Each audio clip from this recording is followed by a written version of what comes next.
Hi, everybody. How are we doing?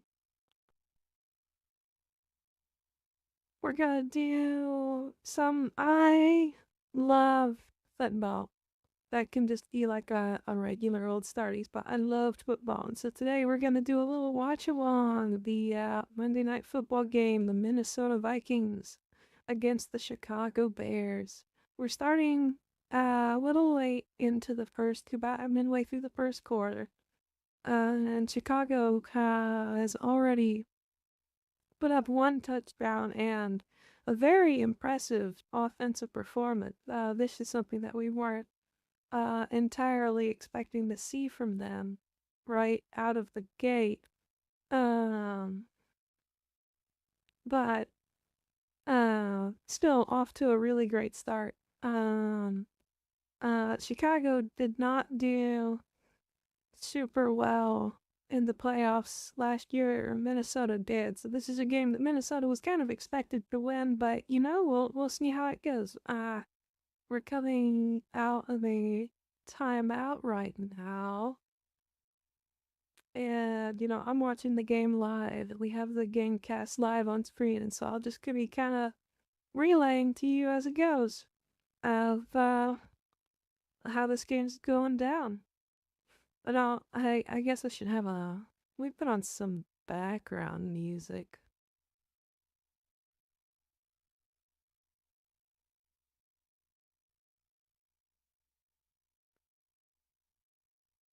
I actually have to find it. Caleb Williams coming out of the pocket. Little quick pass to the halfback. Maybe a 1 yard gain.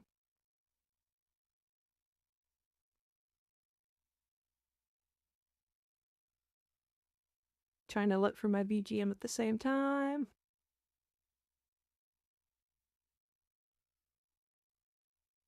Uh,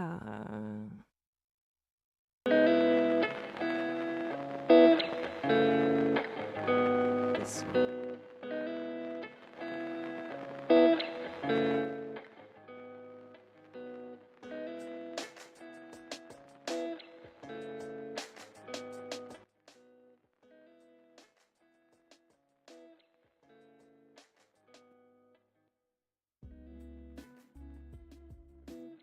I know, I wish I could put like the regular thing in the background. Alright, let's see, what did I miss here? Well, Caleb Williams trying to roll out of the pocket. And oh wow, he took a decent little run out there. Escaping.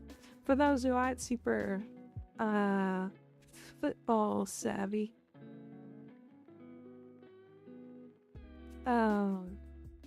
Usually when the quarterback has no options on where to throw it, they try to run and gain some yards with their legs instead. Here's an inside handoff. Nice little 3-4 yard pick up there.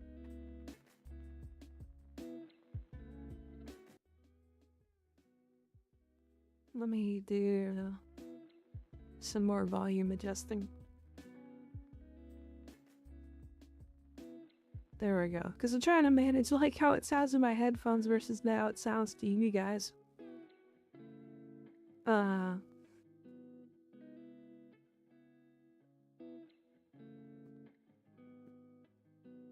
Here we go. Lined up in a little power formation. I got him to jump. Well, who jumped first? I think it's going to be number 58, the right tackle. Yeah, gets called for a false start in Italy. That's going to be 5 yards. Back. And repeating the down.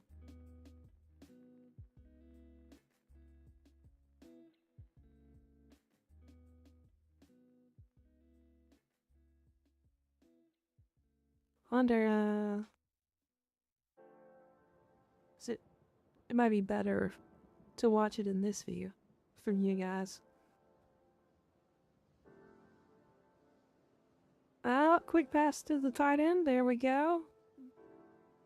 Nice little short game.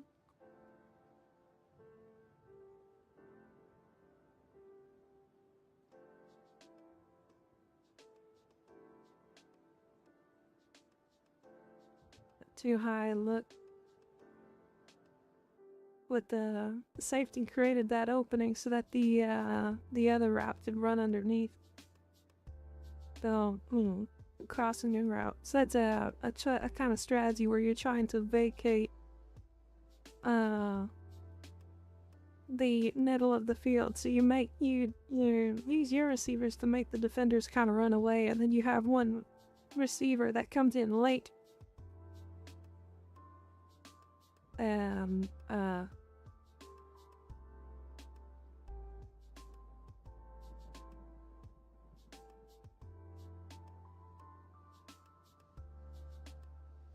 that brings up 4th and 6, so now we're gonna go for a punt.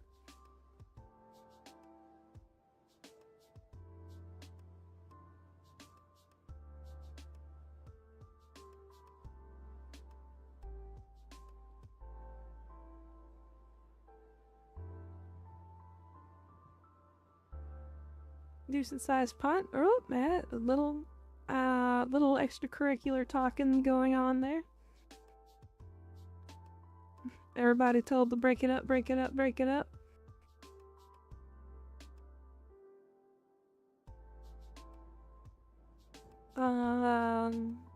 We got 2 younger quarterbacks flying today. Not veterans of this lineup. Where did McCarthy?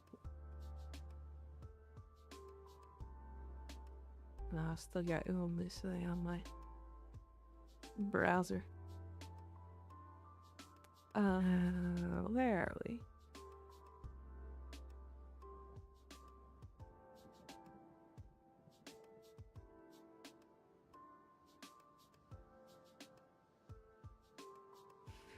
JJ McCarthy,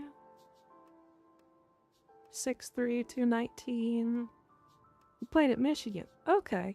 He was at Michigan from 2021 to 2023. Drafted 10th pick in the first round in 2024. And yeah, he was there for that last national championship that Harbaugh was with Michigan. And okay, cool. And who is... Let's look at a little bit of history for the Chicago Bears QB.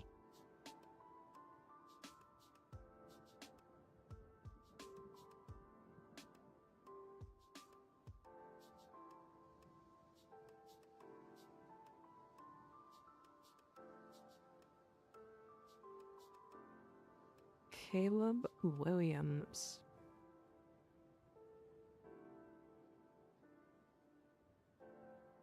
He was at Oklahoma, that's right. 6'1", 226. Played for Oklahoma and then for 1 year, and then USC for 2 years. And he was the #1 overall pick, and I believe the Heisman Trophy winner as well. Not on his final year, but the year before his final year. Yeah, 2022.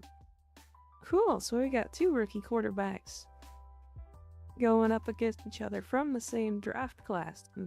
This will be a good matchup for sure. And we're back. Minnesota's got the ball. We got a little power off tackle.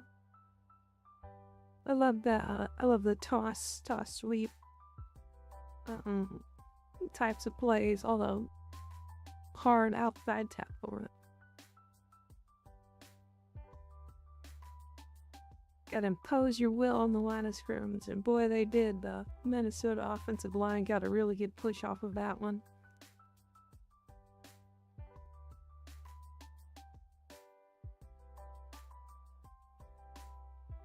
Solid run, picked up a good 6 yards. There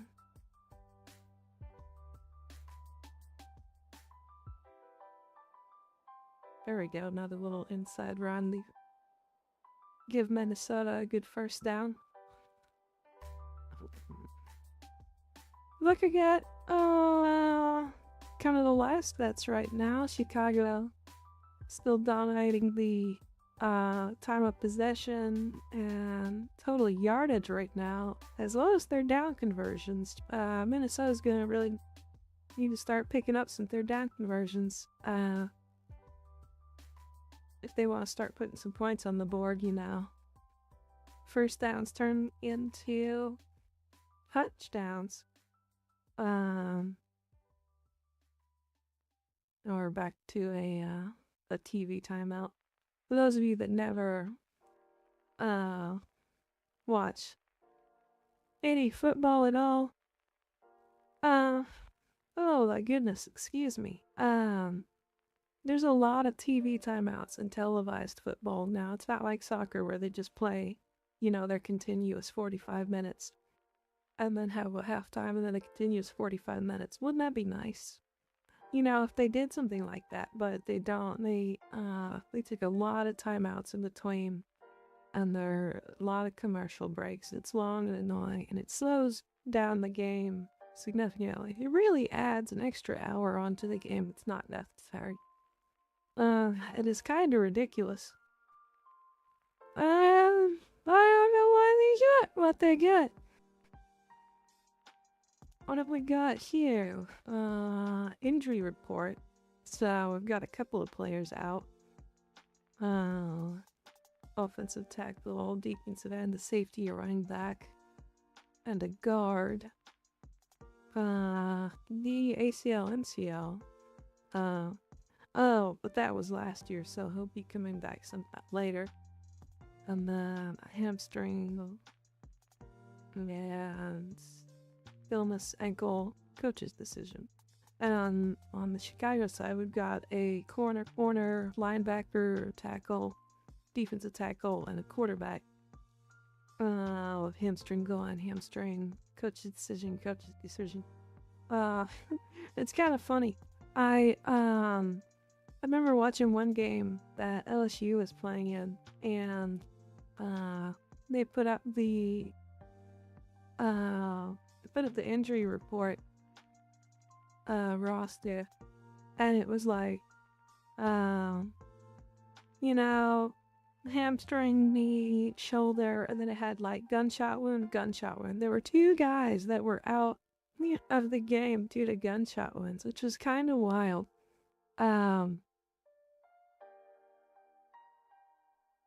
Oh, we're back into the action here.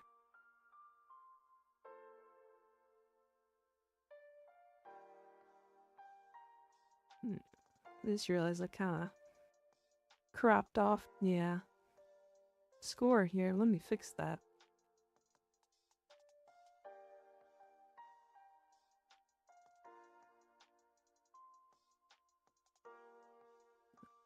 The other way. Well, here,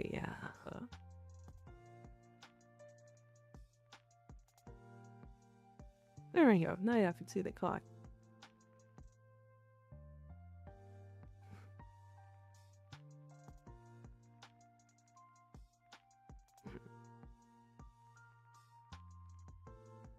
Alright, they got a pass interference call in their favor.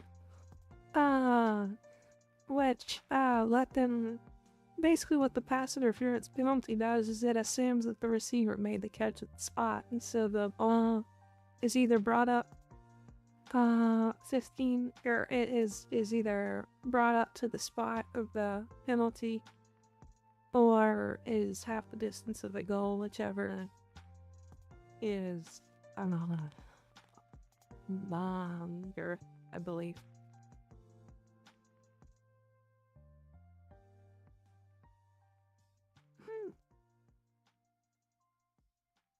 Adele, oh, excuse me, I'm already yawning a ton, and now, there, that puts, Minnesota in scoring position here inside of the 20. Let's see if they can get some points out of this drive.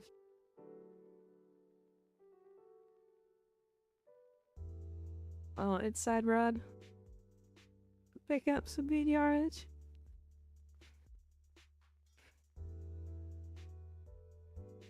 Minnesota really dominating the I'm sorry, Chicago really dominating the first quarter. Let's see if Minnesota can kind of gain back some of that ground in the second quarter. Over the course of the entire game, you basically assume that you're gonna get each team will get one possession per quarter, basically. So you can assume at least 4 possessions a game, usually. And so basically, and so any, extra possessions come from good defensive plays, turnovers, things like that. So you really need to be able to at least put up 1 score per quarter. In the NFL is not going to have as high scoring games as college will. So generally, if you can put up at least a touchdown a quarter in the NFL, they're going to do all right. 24 points. Well, win you a good amount of games. Although we saw some super high scoring games, incomplete pass there. We saw some super high scoring games on Sunday between the Baltimore Ravens and the Buffalo Bills. That one was like a 30-something to 40-something game there. Both some really high-powered offenses. Yeah, you can't catch the ball with your body. He let that one right through his hands. And Minnesota going for a field goal, and they get it. So that's 3 points on the board for Minnesota. Coming away with some points. That's really... Oh, excuse me, that's really what you want. And now the shot of the giant bean. Okay.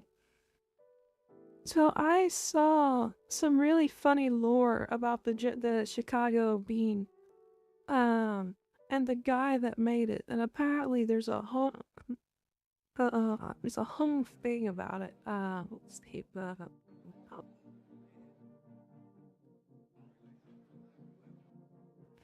So I can read y'all some accurate stuff, because there's a whole...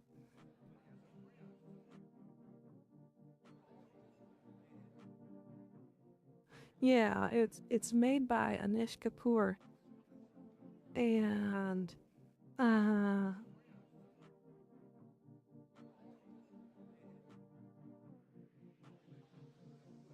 let me see.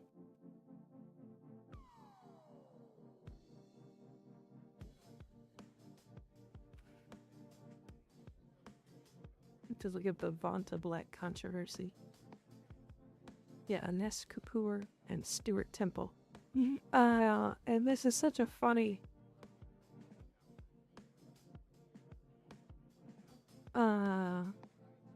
This is such a funny thing. So Anish Kapoor is the guy that made the giant bean in Chicago.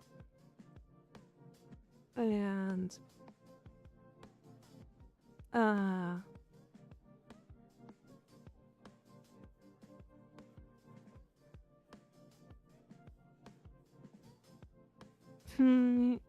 He didn't invent this, but he bought the exclusive rights to use the color called Vanta Black, which is basically the blackest black that can be physically created.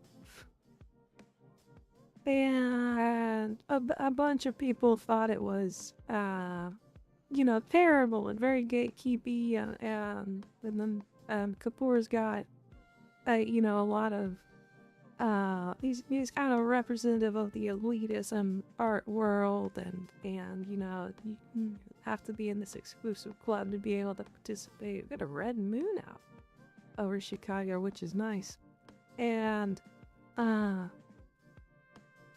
the other everybody else thought it was so stupid and so pretentious, but they did that. And so this guy... What's his name?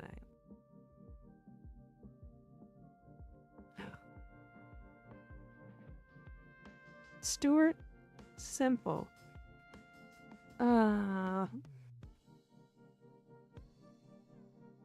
basically bought the rights to the second Blackest Black, and everyone, and he basically put in the condition like everyone's allowed to use it except for Kapoor, which was funny. And then Stuart Simple came up with a color that is just the pinkest pink. And it's the pinkest pink that's ever been created, and he has also banned Kapoor from using it, but everybody else isn't allowed to use it. And so it's a very funny.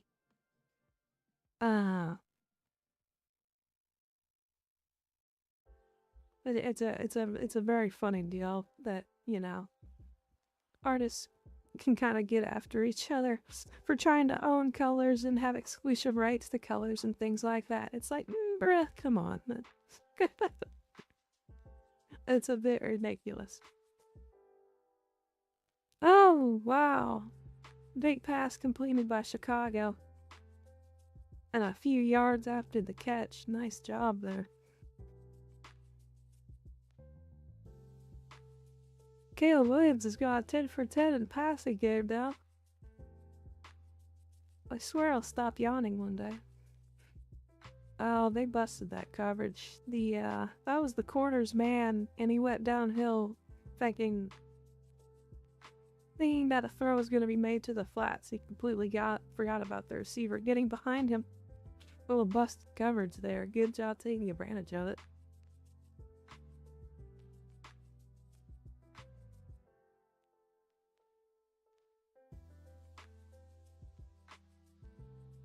Munya.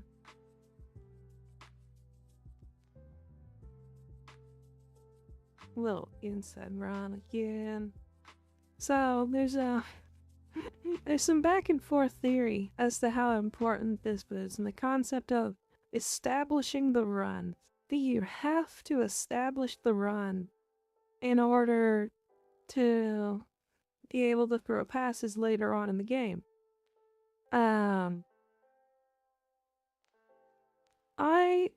I think it's kind of tough. You can have, as a legal motion, or did somebody jump? Yeah, they're calling that an illegal motion. So the receiver went in motion, which is legal, and he went up to the line, and then he flinched. And you can't flinch once you're set. So that's a penalty for illegal motion there. Well, as I say. Oh my goodness. I couldn't tell you why I get so tired of it. Nah. Look, it's like 8 at night. Sorry, I'm late. Oh, we got an escape from the pocket. Oh, he's past the line of scrimmage. You gotta run it. Nice little scramble there. Man, what was I talking about? Now I don't remember. Oh. Yeah. Oh, well. I was talking about establishing the run, and so the idea is that you need to establish the run to open up the pass, so that when teams respect the run, they commit an additional guy to the box, to the inside of the defense, and they leave a guy out on the outside of the defense, and that's when you can take advantage of the passing where they're a man short. Other teams think that you can do it the opposite way, where you have to establish pass first so that you can allow the run, where you pass like crazy so that they have softer run defenses personnel put in, and you know the fifth man is playing out in the back in the secondary instead, and then you run up the middle when no one's there that's really equipped to deal with it. I don't know. I guess I'm more of an established the run. I guess just have a more balanced game in general, maybe a tad run heavy. I love running the option. That's kind of my favorite thing. It doesn't work in the NFL because everybody's too fast. But in high school and college, running the option's kind of the most fun. The thing that they do, I guess, in the pros, that's kind of the option is instead of a run pitch option, they'll change it into a pass where the quarterback can either take and run, or they can, throw a little pop pass over the top of the defender that would be coming, usually the outside linebacker that would be coming downhill at him. And that's a more pro way to run that style of offense. And we got a timeout. And that was 4th and 3rd. And it looked like they were trying to line up to do a hard count. They ran out of time on the play clock, so they called a timeout, and now they're gonna now they're probably gonna kick it. I'm gonna grab some water real quick.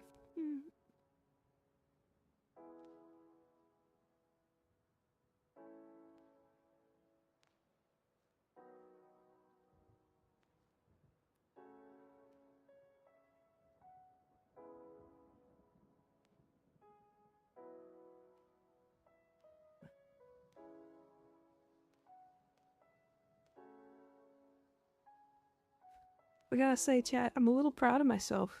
Yeah, let me get comfortable.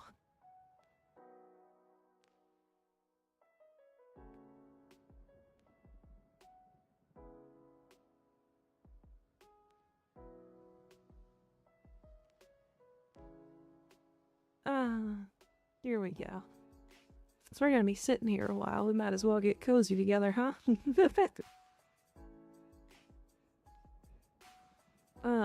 Now I'm in, like, an actual chair that I can lean back on. I wish I had a boom arm. That would help this out. I had like a little swing on.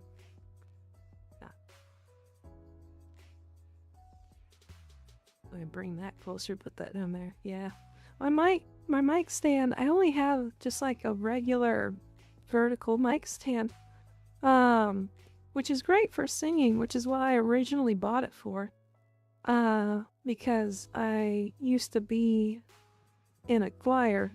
Well, I've kind of been in choir my whole life.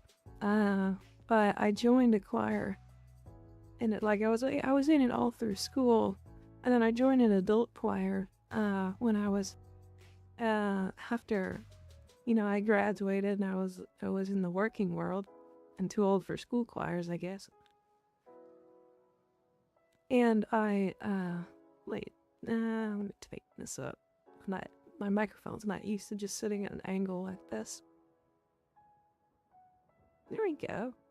That should be fun.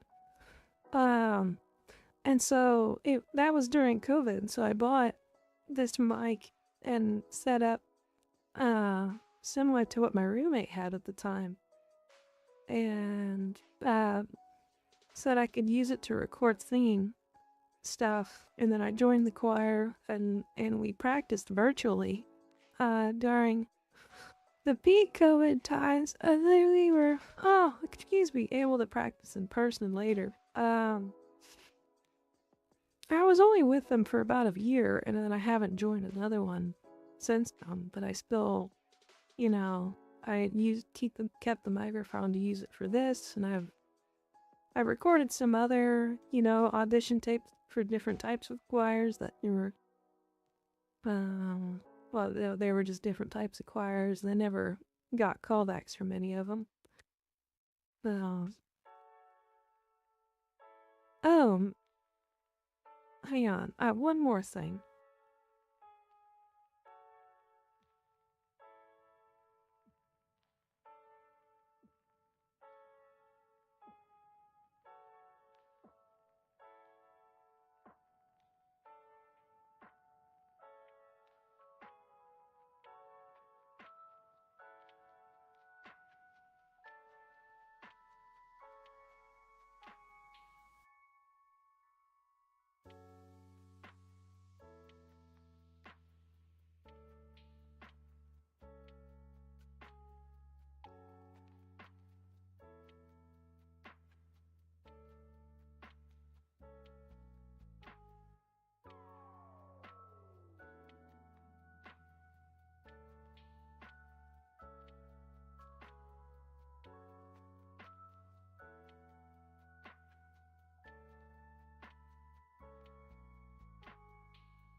I lost my camera. Let me make some adjustments here.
I think I got it fixed. Hang on.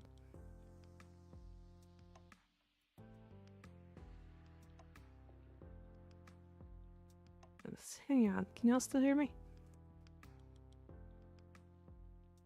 Wait.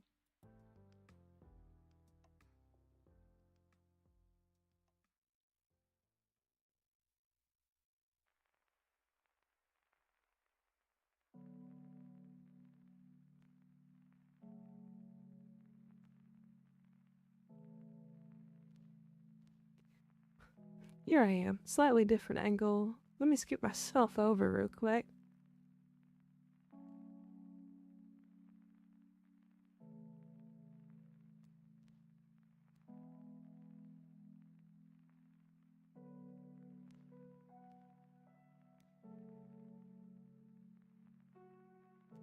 There we go. Now I'm back. I'm trying to get into the actual seating position. I'm telling you, I dropped my water. It is not looking pretty over here. It is not looking pretty over here. Oh man, I think I've told y'all before, anybody that's familiar with the show, I don't have like a nice desk. I have basically a dining table and a bench. And you can only sit on that bench for so long before your butt just gets worn out. There we go, back to watching football. And whatever other nonsense I was up to. Let me adjust my volume here.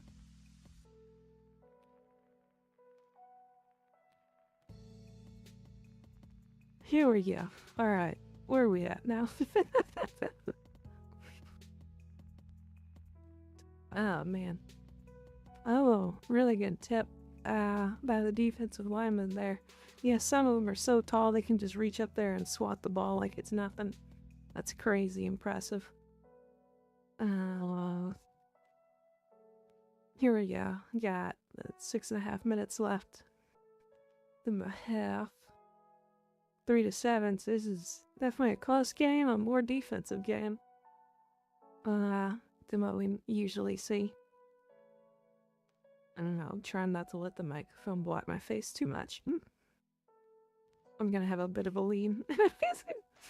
You know what I need to get is a cordless mouse. That way I could like sit in my position cause my actual chair is kind of far away from the desk, and then I can, if I had a wireless mouse, then I could actually like frame myself up a little bit more properly. Let me double check stream just to make sure I'm doing everything right here.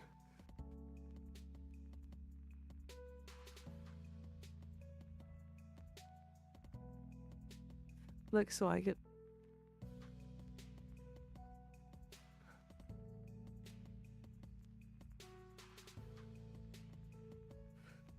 Alright. Got a lot going on. Got a lot going on here on Monday night. Big rush. Quarterback managed to escape. Oh, and he just slipped right through the fingers of the defender. Almost out of sack. And he looked a little upset about it. Playing close. Playing close. You know, I don't know if any of the other VTubers like to watch sports or not. I love watching sports. I know Karane from Inugami Karane from Whole Lives likes to watch baseball. But I don't know if any other VTubers are real, you know, sports fans. I grew up in a sports household, so you know, especially every football season where we're all around the house watching. But yeah. Mostly pay attention to football and pro and college football. Some high school. And then I like college baseball. Pro baseball's interesting, but I'm not nearly as into it as I am into college baseball. That's what I follow more so. And shout out to LSU for winning the college baseball national championship. Pretty great. That's my favorite college team, even though I didn't go to school there. Favorite pro teams? I mean, I guess mostly a Cowboys and a Saints fan, but they both sucked my entire lifetime except for the Saints one year when won Super Bowl. And so that was pretty cool. The Cowboys will never win a Super Bowl until Jerry Jones dies. I'm like 1000% certain about that. There's really no question about it. He's just said, I don't know. He falls in love with his players, and I don't think he ever lets anybody tell him that he's wrong, and so he makes a lot of bad decisions and just never questions it. Alright, we're coming back. We're coming next to the game here. Here we go. Black scratch. Oh, I cannot stop yawning. Oh, I can't stop yawning.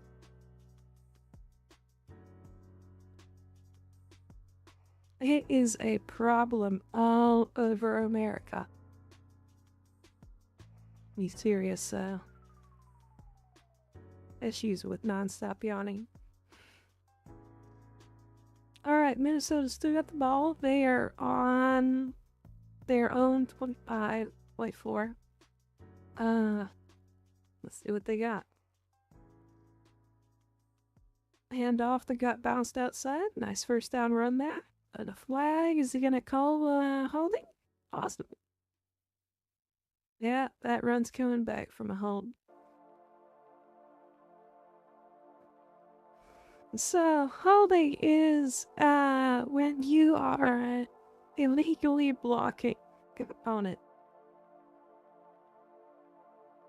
It's an offensive only penalty, and then there's a separate defensive holding. So penalty. The offensive holding, you're blocking an opponent, and usually it's because the opponent, the defender, has gotten by you, and you're continuing to either pull onto the jersey or the pads or arm. You're maybe hooking his face mask, or I forget. Yeah, if you're trying to clothesline a guy, you can't hold his neck or anything like that. That's all offensive holding penalties, and that one that was called was definitely really bad. Man, I'm not a referee fan, and you know, something popped up in my recommended today that was in one of the worst Bowen, referee calls ever, where it was the Cleveland Browns and the Steelers? No, it was the Jets. Was it the Jets? No. I'm gonna remember, it was Jacksonville Jaguars. It was Cleveland Browns. And the Jacksonville Jaguars back in, I don't know, 80s and 90s. And, they had, he did get his hand on that one. Knocked the ball out. That was good. The defender got around. He didn't get the sack, but he was able to touch the quarterback and all he was throwing, and that was enough to force the quarterback to have a really bad throw. Geez, I look whacked out when I go out of camera. But it's funny looking.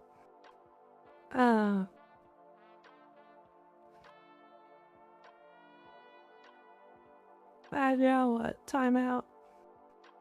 Vikings coach doesn't agree that they got enough play clock. And the delay of game is the penalty. Wow. Well, this is not a good start to that drive.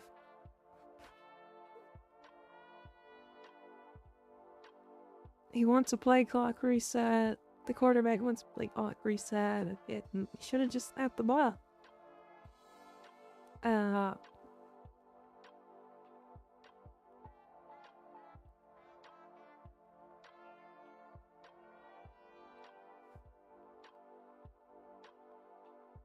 Crowd is excited. This is 3rd and 25. This is a good chance. You can see a safety. You can see a good take. Got a little dump throw just to get some breathing room for the punter. And it's going to be 4th down, and they're going to bring out the punt team. Good defensive. Excuse me. Good defensive stop by Chicago there. That was Minnesota shooting themselves in the foot with penalties. Those team. Two penalties and a good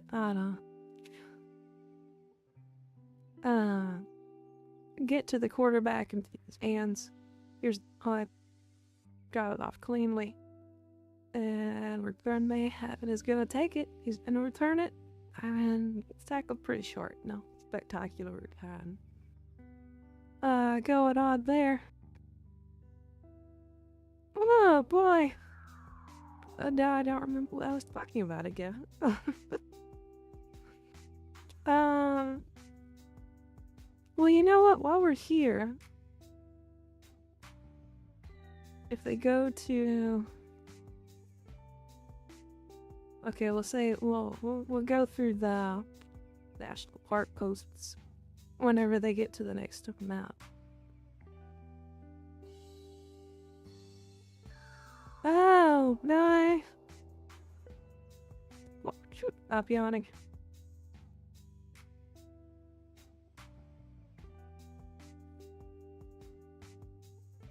I don't know if I'll be able to stay up for the entire yet. We'll try our best, but I might This ball is super fun.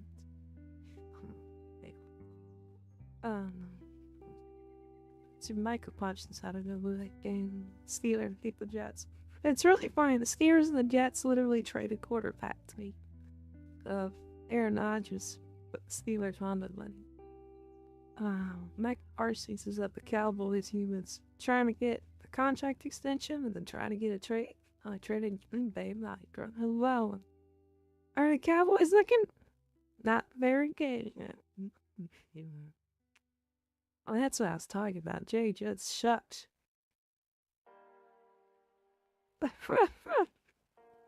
Oh. Oh.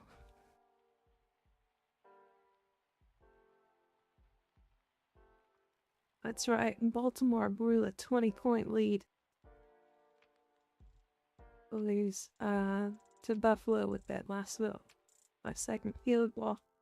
That was unfortunate. Major unfortunate. Alright, Chicago with a good open pass. Good luck for the fuck did you punt?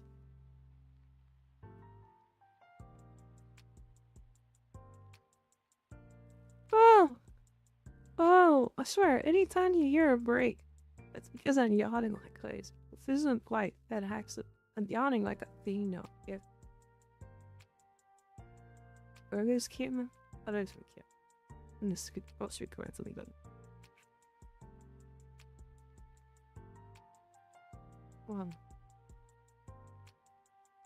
Here we go. Outside toss.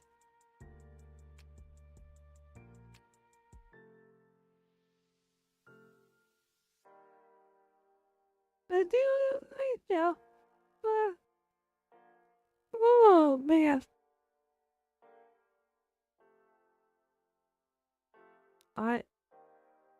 I'm up to like 40 on a minute now. It would sound like I didn't sleep better. Like, not like I didn't get enough sleep last night. I don't know. I get really tired. I don't know if any of y'all struggle with just stop yawning. And then yawning, I don't know. For me, yawning makes you want to yawn more.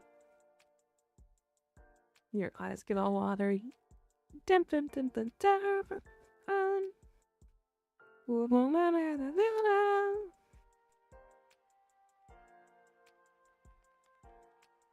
On my lucky couch.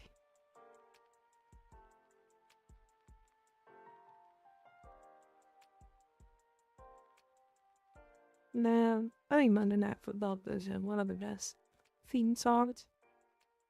They're pretty cool. I'd have to go back and listen to like get operating. Monday Night Football is definitely one of the best.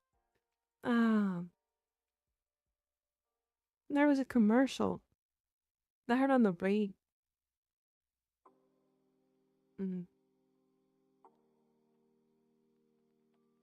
Where it was a commercial I heard on the radio that did like the Monday Night Football theme. It was like the husband and wife was trying to ask them to do chores while the football game was starting, and the theme song came on too. It was like, yeah, I'm watching TV. I can't take up the trash. But big game starting on the countdown.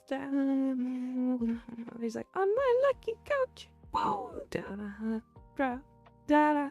And it just, I never forgot that part. So now I always think about like, I'm on my lucky couch. I don't have like a lucky thing. Yeah, I don't know. Like people, sit. Oh, hurry up, look up the, knock the whole thing off on that bench.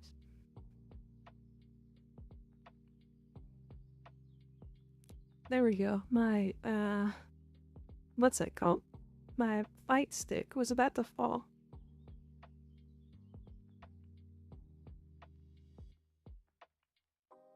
Oh. I swear I'll get comfortable one day. Then my fight stick was about to fall off the bench. Because I have literally all of my, I know I listed all of my gaming stuff from a while back. And It's just like, it's organized, but it's a mess, and it's piled up all over the place, and I'm not helping them.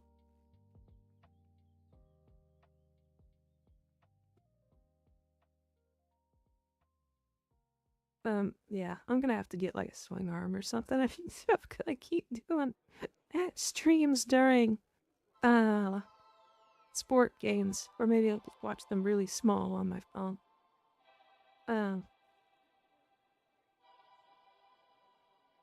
Here I am.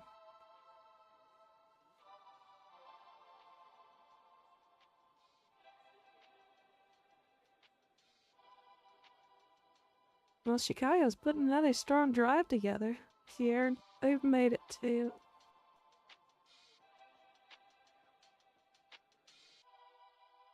My camera time's out. I'm trying to figure out what position I can put my head with my camera.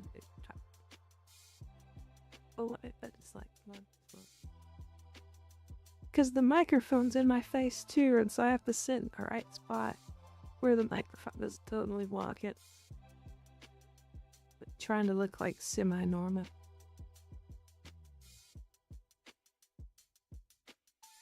It's not working. Let me try.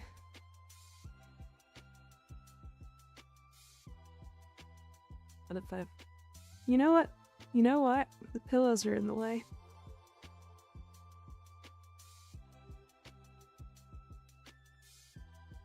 These giant pillows, and they're in the way, and they're like squeezing me into a pocket. There we go. I could sit a little bit more angled. You know, okay, the camera catches me better now. I know this is a super entertaining stream, you guys. No, he lost his hat. His quarterback that's jumped all excitedly lost his ball cap.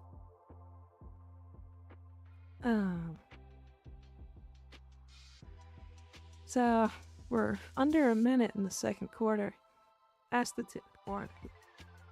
It looks like Chicago's just gonna try to run down the clock and get a field goal. Oh, nice little outside pass. He caught it. But he caught it in bounds. He didn't get out of bounds. It shows it's not fine. Somebody call a timeout. Oh, it's 4th and 2, so Chicago called the... No, Minnesota called the timeout. 4th and 2. They left their offense out there. Are they not gonna kick it, or are they just gonna... Well, yeah, go out and then kick it. Oh,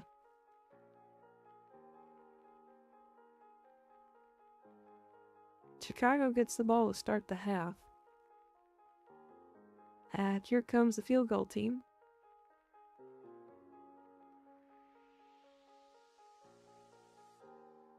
This is a 42-yarder. This guy's a pretty consistent kicker, so wouldn't expect anything to go amiss.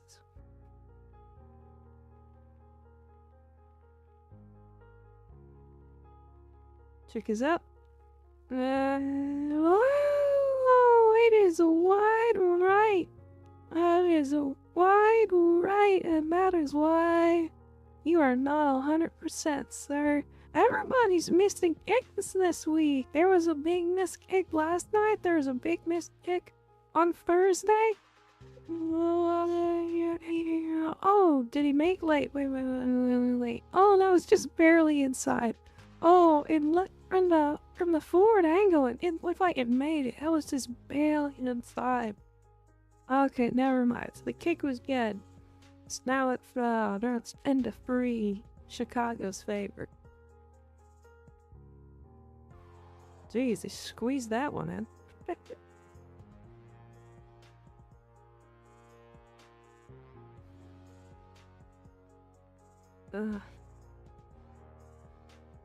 Wait. So the camera reads me on here. Here? Here? It needs to read me while my head's like all the way back. Otherwise, it can't. This is so.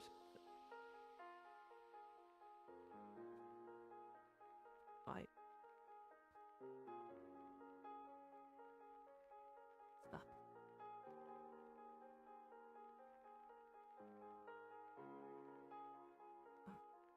What about this? Does this work? Does this make the camera happy? Because I'm about done with making the camera happy. It's close enough.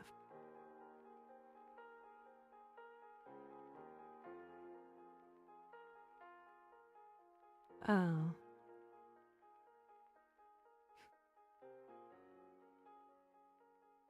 Yeah, we know the Lions are good. I don't care about them. Oh, this guy was the offensive coordinator at the Lions. Okay, so this is a brand new head coach for Chicago. He was the Detroit Lions offensive coordinator last year.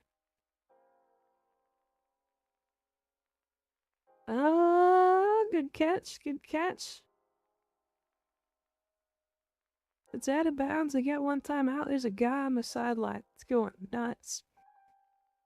You know what? I mean, this puts them up, so they got a time. Yeah, enough time. They can run a play and, kick a field goal. They can put themselves close enough. Yeah, 50 yards. Oh, his knee went down. His knee went down in bounds. He didn't make it out of bounds, which means like, oh, keep running, which is gonna force them to burn a timeout.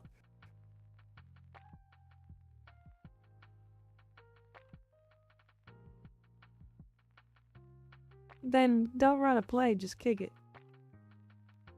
If that was the timeout you have to earn, then kick it.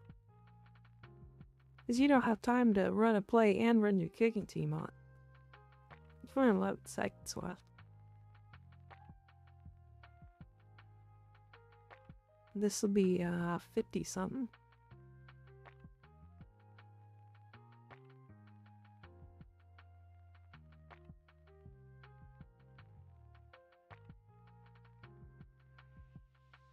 This is a 50. Oh, they keep adjusting the ball spot.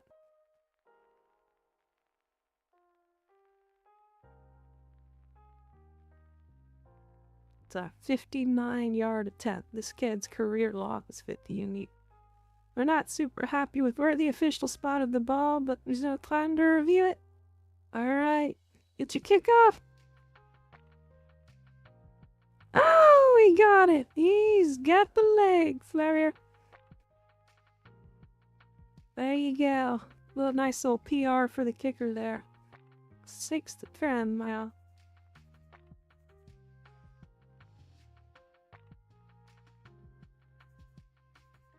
Laces out and boot. That was a heck of a kick right there. Yeah.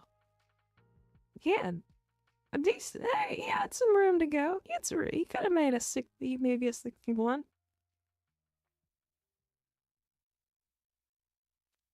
With that kick, nice job. The NFL career on is 63, I think.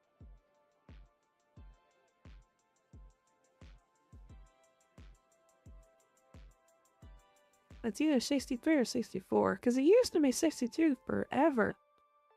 And the camera.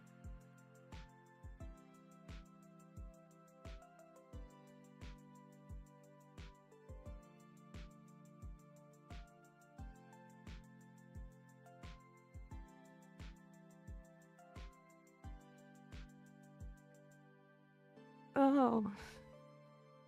Well, that's motivating since they have points going into the half.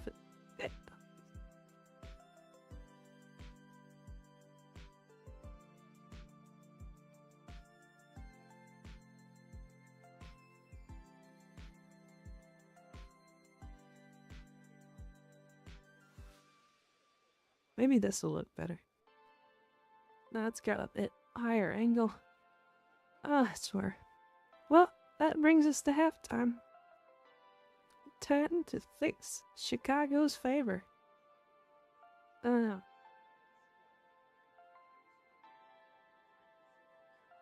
Both teams off to,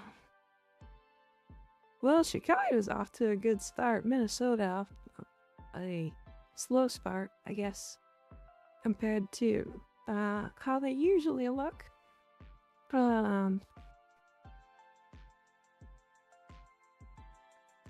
Chicago winning in yards and first downs. Oh boy. Let's see here. Okay, so now I'm gonna go back over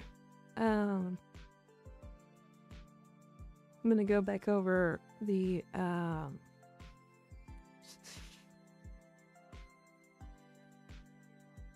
swear. How does this camera not see me? I'm literally right here.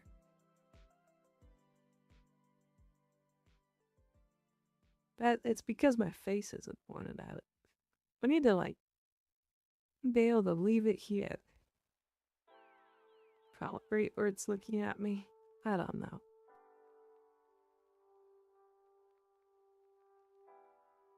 Two steps from being done with this. Anybody else get frustrated with their equipment? I do. A lot. I mean, yeah, it's sad because my face isn't being, like, pointed directly at the camera. And I'm not really doing anything different. I'm just sitting here and looking for, oh well. I think if I just sit, hold it in my hands, it'll get happy. Alright, I'm choosing bad camera angles over saving my back, basically. Anyway, the posts of the national parks so far. The Gateway Arch. Some of y'all said you'll have opinions about the Gateway Arch. Which is understandable. Why is the Gateway Arch an optional park and not the National Monument? I don't know. And I mean, it's one of the ones that really doesn't make them look stats. Yes, because it was a big deal back when it was made. That's not. I mean, national monuments weren't as common like when it was established. That gives it the national park status. You know, I'm not sure on that one.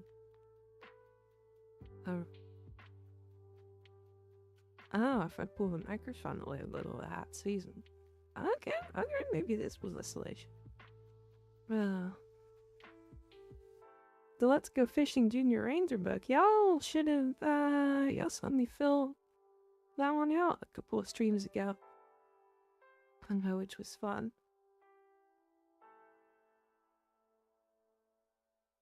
I've actually collected the badge from that one. Best time of year to visit a national park? I think in the spring. I think the spring, because the weather's still good and the flowers are usually out and it's really nice. The downside about the spring is the northern parts is the mosquitoes. That's the tough part about that. True or false, in a tropical rainforest exists a mega art system. That is false. American Samoa has a rainforest in it. Oh.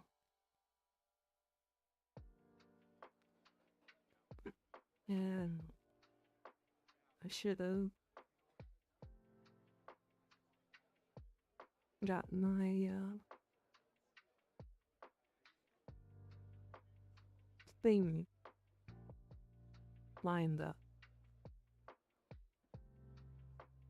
Basically, I would have to go over to the other computer. But you know what? No. I know how to do this. We're smart people here. We're junior rangers. We had good solving problems. Give me 2 seconds to look up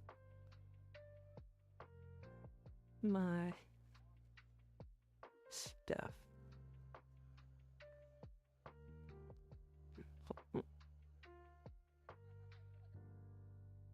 Oh no, this would be imagery.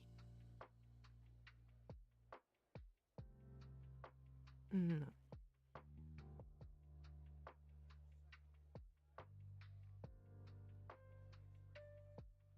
This is gonna take a little bit longer because of this phone. That I believe in. No.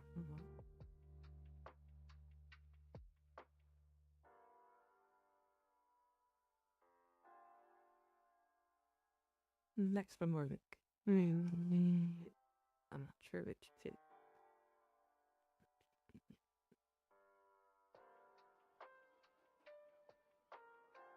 Wow, there was that. Okay, I'm gonna go back and read about the gateway outage real quick.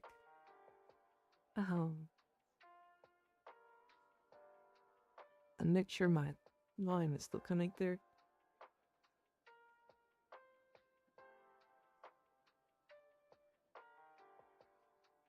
Alright, let's see. The gate. What was the gate?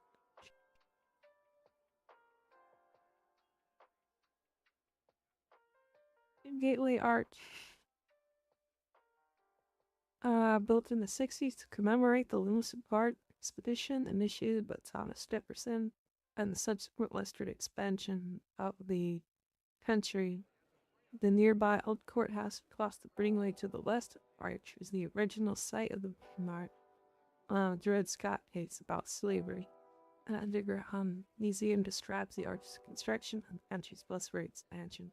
I guess it doesn't really talk about why it's a national park as opposed to national mountain other than state. Well, now, technically it was established in 2018. Oh. But it was built in the 60s. It was built in the 60s. It was only established as a park in 2018.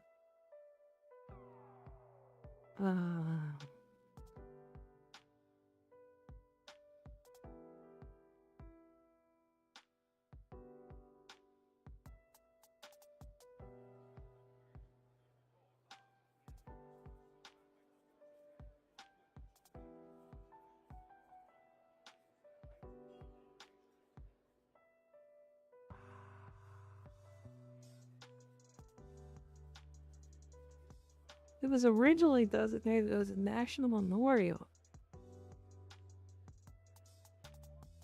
And it's always been maintained by the Park Service. The surrounding area was redesignated as a park.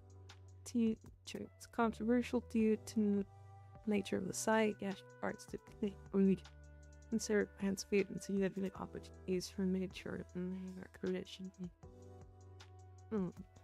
Several publications noted that the Gateway Arch is a national park eroded the significance associated with the national art designation. And some suggest the changes made in order to promote tourism rather than serve a future. I could see that being true. I could see that being true. Well, there you go.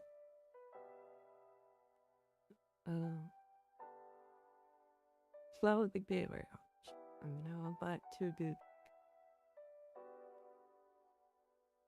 next one that I first linked. More random. Which would traveling. This one. Yes. So this was last Friday. Mammoth Cave in Kentucky, established in 1941. It has 400 miles of passageways that have been explored, been full of longest now cave system, subterranean wildlife, and 8 bat species: the Kentucky cave shrimp, northern cave fish, and cave salamanders. Club grounds, There's deep river, hiking trails, see old springs. Fun. Mammoth Cave, Midland. Oh yeah.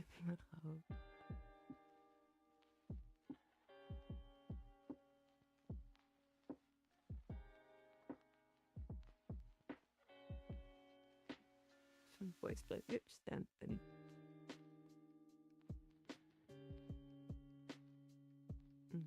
No, the blue best player.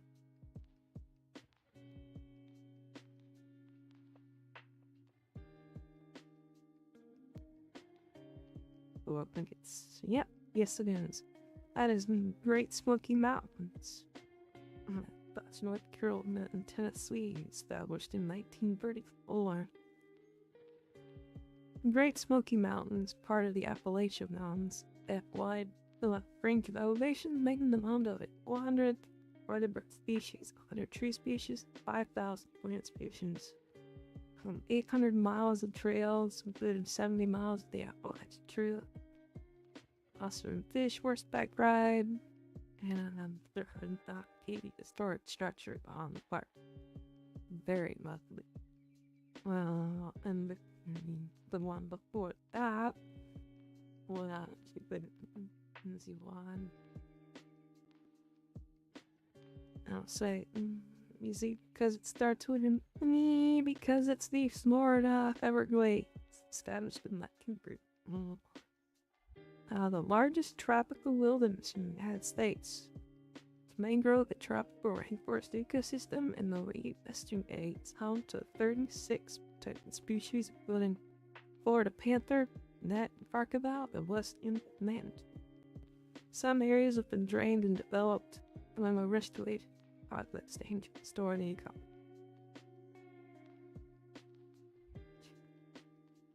It's the Everglades, which I have been to before.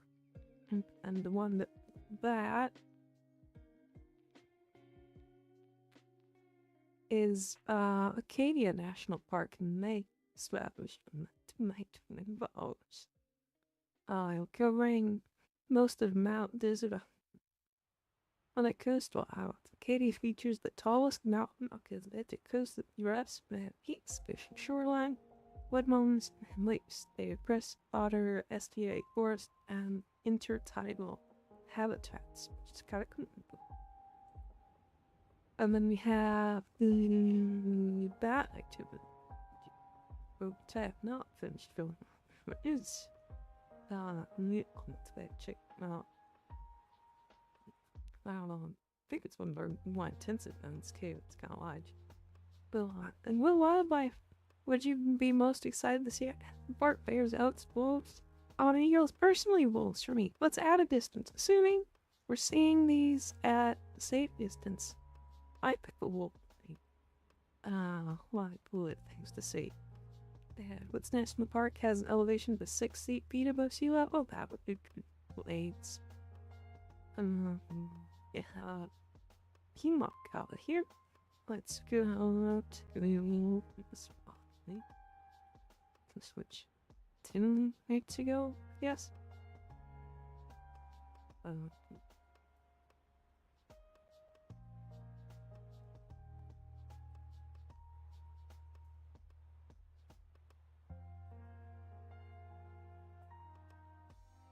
This one.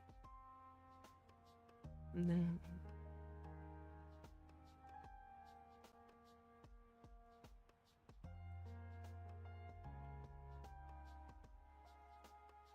some of my commentary is difficult.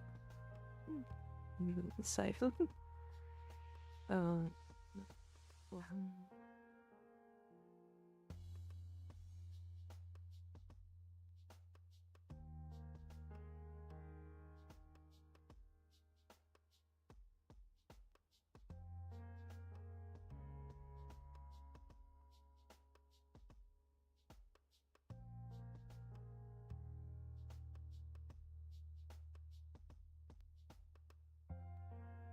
You know what? I'm pretty sure this is the hot splat one from last Wednesday. Yeah, I think that was the hot spring to Arkansas. Established in 1921 by Congress as Biola. Two made the oldest area managed by the National Park. Wow. That put their little Springville line though out Wichita Mountains, providing public peace, relaxations, settling back off road preserved in the 18th century architecture. Hot Springs is the first national park in the city and was the smallest national park until 2015. With the designation of the Gateway Arch. And now on the next care looks very Canyon. I want to go check it out today. It's probably a pretty Grand Canyon Wolf. Oh, it's that book 1519.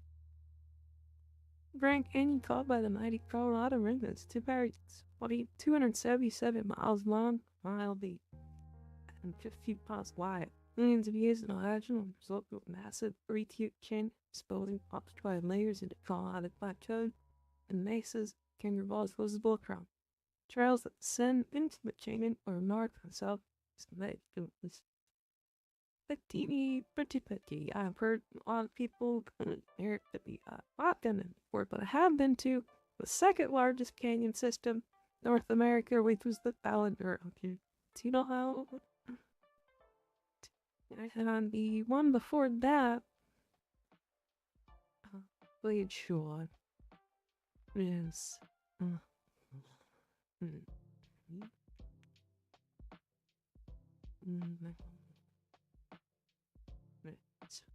Bay of Biscayne, Florida. Established in 1930.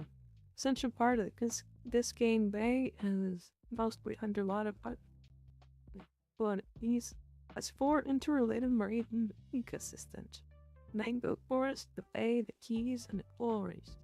Threatened animals include the less than mantid and crocodile, sea turtles, and beardland falcon, which is cool and bad. Well, that's pretty identifiable. I would say then and con. Well, it is Joshua Tree, California, established in 1994, covering large areas of the Colorado and Mojave deserts. The little sandberg guiamons. This desert landscape is popular with a vast stands of Joshua trees. Large, changing elevation reveal various contrasting environments, yet it bleached sand dunes, dry lakes, rugged mountains, and maze-like clusters of monzogranite mounds. And then we have the Junior Archaeologist, which is one of the thickest books. One of the thickest junior ranger books I've found so far. An interesting one. Which park is on your bucket list? I said not lofty of the tallest mountain on the day. Which of these national parks is sometimes called the salamander capital of the world? It's the Great Smoky Mountains, which is home to 30 different species of salamander.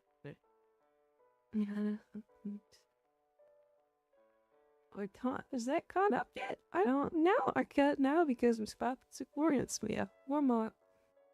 Boy, I haven't done a proper stream in a while, I guess. Well, no, I think I have talked about these before. I'm pretty sure. Because at the one before that one, the thingy, I think I have covered this before. Well, we'll go back over it again. Oh, we can go back over it again anyway. That one's Roosevelt National Park. Gonna established in 78. Region that enticed and influenced President Roosevelt consists of vignettes, northern Badlands, and the north. Beside Roosevelt's still cabin. Numerous scenic drives back into hiking opportunities.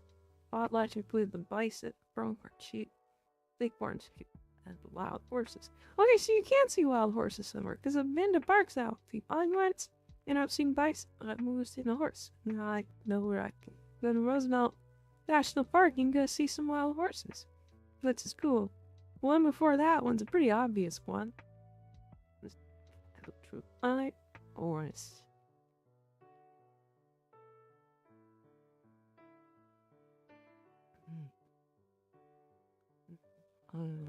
Petrified Forest, Arizona. Established in 1962. This portion of the Chimley Formation has a large concentration of 225 million-year-old petrified wood. Surrounding painted desert features and cliffs of red-hued volcanic rock called bentonite. Dinosaur fossils over 350 Native American sites are also protected in this spot. Alright, it's a cool one to go see. And then we have... oh.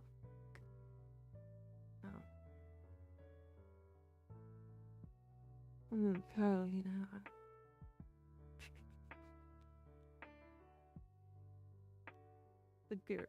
Fine. Let me stick here.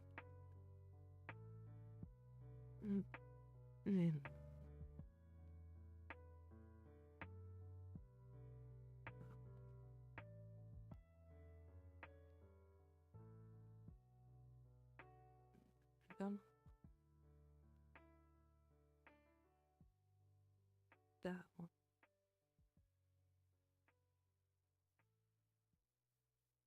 It's a cool bike. I don't know where we're trying to do. Sure, I'll find it. Hang on. Hang on!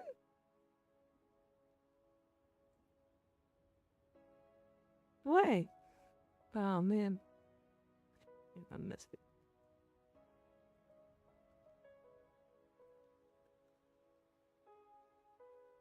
He's not the...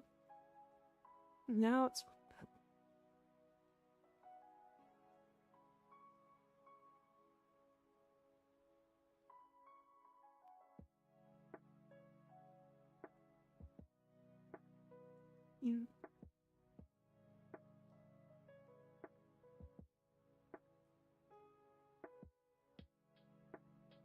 Yeah, a glacier national park. Established in 1910. Half of Waterton Glacier International Park. Park includes 26 rapidly receding glaciers and 3 main lakes. Peaks, historic hotels, and the landmark. Dorrington Sunroad colony visitors. The mobile mountains formed by boulder thrust exposed Paleozoic fossils, including trilobites, moss, dry orange biospheres.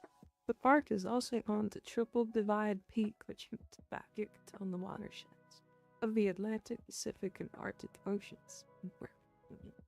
Do not know that. And last morning, you need to catch a spot gets by or to us. Where trains we have covered all of the boy unwatched. Drive toward Tunis, Florida. On steps for 1992, the island of the dried tortillas, you left us in the Portuguese are the site of Fort Jefferson, civil land fort that is the largest masonry structure in the Americas. Arcs onto Oxford Ball Reefs, shipwrecks is only accessible by plane or boats. Prepared to get your feet wet whenever you go down. That would be cool. I've been to the Keys before, but I have never been to Biscayne or Dry Tortugas. Okay, it's on the islands that are past the bridge. Like Key West is the southernmost key, and you can see from the bridge. Oh. Alright, we've had a score change. Looks like Chicago. I know, I'm back to watching the game now. Chicago's at 17-6. Ah, boy. Now I've got the hiccups. And beyond. You can't combine both of those. It's just not fair to me. But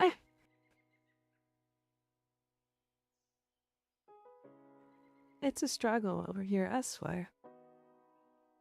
I don't know if I'll make through any of my days, really.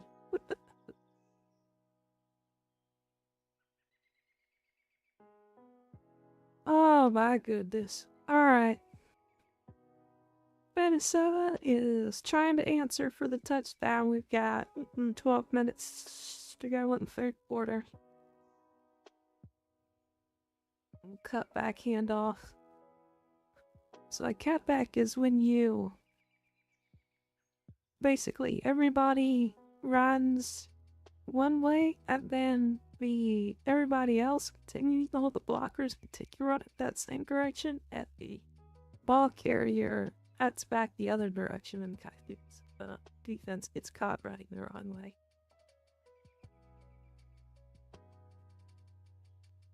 Oh! Oh! All yawns, I swear. Yeah, that's a suck! Whoa! Chicago's defense is get half run. They are in Minnesota's kitchen. That's 3 sacks today. Impressive.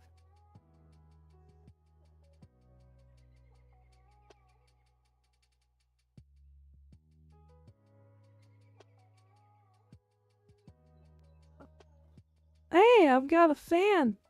Hi, fan. Thank you for joining the stream. We're watching football.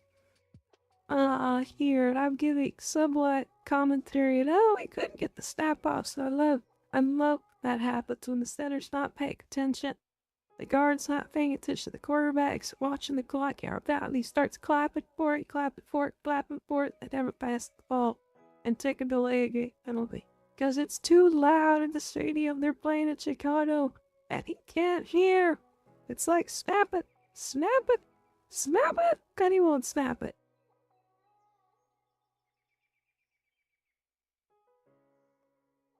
Ah, boy, he can't hear. He is covering his ears to try to hear the play call. So the quarterbacks have a radio in their helmet, but they listen for the play call through and can't hear because it's just the crowd is howling in Chicago. I saw half that draw that just gets sniffed out for Chicago defensive line is totally penetrating Minnesota. And that puts them down to 4th and 20. They're going to get the ball up with a lot of momentum to Chicago's way. Who's man? Oh, they all just got the guard and the tackle on the right side just got. They didn't want to try to block that guy. Plots away clean. Yeah, we're gonna return it. He almost dropped it, and now he steps out of bounds. A little bit of a juggle there. God, that's sketchy.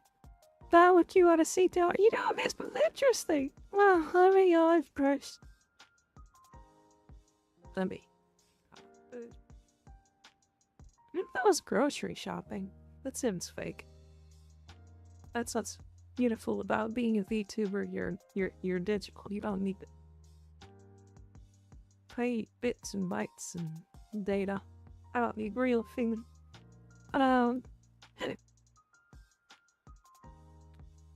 What was I gonna say? Oh, you know, the president put a lot of rules onto changing how the kickoff works, and it's really kind of stupid.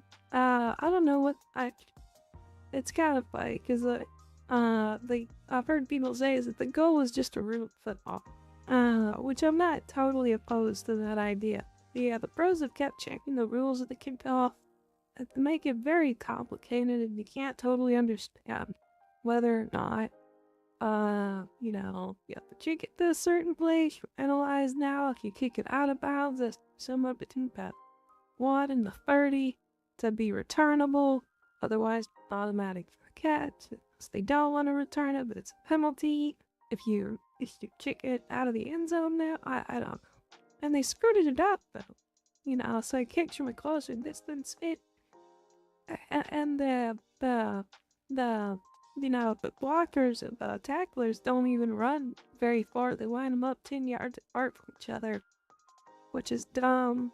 They got rid of surprise onside kicks, which is dumb. You have to declare the foul, which just makes them not fun at all. And then, and yeah, and they just made all of these changes and nobody returns kickoff, so it's not. They just completely ruined that part of the game. I'd say I under the guys, making them safer, I guess, or reducing injuries, even though we saw got literally Thursday night, the first, season game of the year, and the first thing that happened was a guy tore his ACL on the kickoff. So, that doesn't make any sense. But punting is exactly the same. Punting is still exactly the same, where there's no, you have to get a certain distance, and the return man has to stand in a certain spot, and you just punt it and you try to return it, and everybody else is running full sprint to kill you, like the rest of football. So why did we have to try and be fancy about kickoffs? I don't know. I think they were just trying to make the game as stupid as possible. I guess they're ensuring that nobody becomes like a really good return man anymore. And like who was that? Trent Holiday used to play for Chicago, and he was really good. Who else? Devin Hester was that killer return man. And just guys like that, or they've taken that element of the habits off. Whereas Chicago's defense tonight: 3 sacks, 5 tackles for losses, and 1 takeaway, which is a turnover. That is an impressive defensive performance right there. And there's Coach Mike Ditka. Everybody imitates him. He had aviator sunglasses and a big bushy mustache. And he was the coach of the Bears. I don't know if you guys ever saw the Saturday Night Live skits about the Bears. They were hilarious. It was these 2 dudes that were from Chicago with very thick Chicago accents, eat all manner of Chicago food. And all their Bears gear was on, and that's all. And they just would talk about who the greatest Bears teams of all time. That who thought, who could beat the all-time, Bears this and all, and Bears that. And that's the, alright, who do you think? What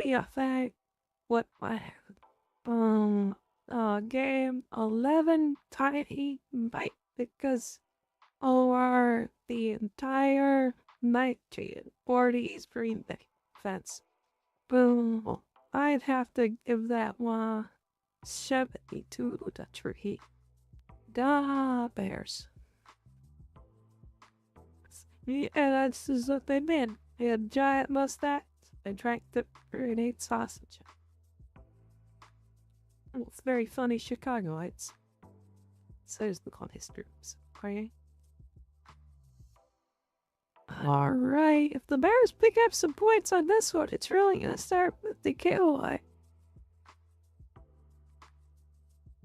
You get up to, 15-point deficit there. 3 possessions. It makes it hard to come back from, especially now that you have to start locking out touchdowns. And your quarterback's a little frazzled. Wow, he tipped that pass. The inside linebacker managed to elevate for that. Look, but he was gonna try and duck it. Andrew Van Ginkel, he is good and tall. But everybody's tall now.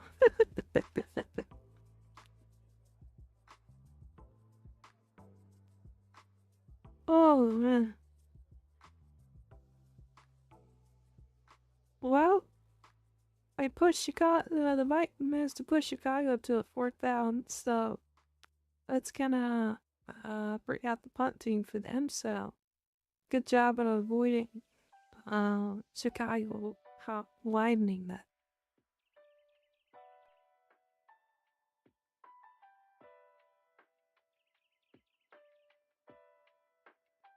Hunter's back out. I'm gonna try and sit more comfortably.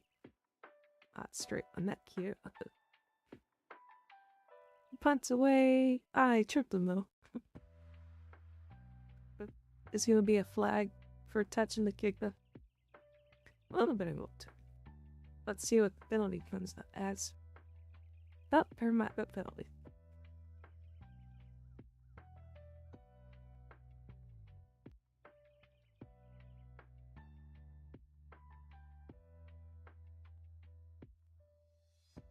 My wattage all the way over there. There you go.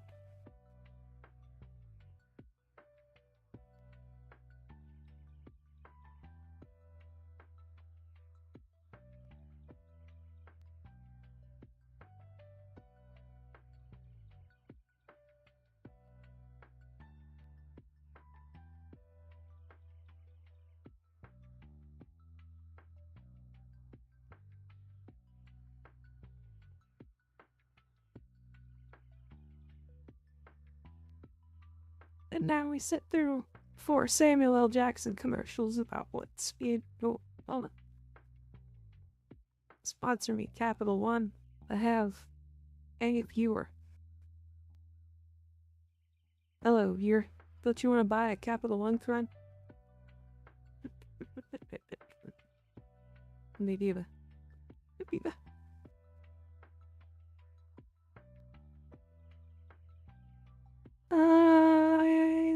I'm trying to think of what. Hold on.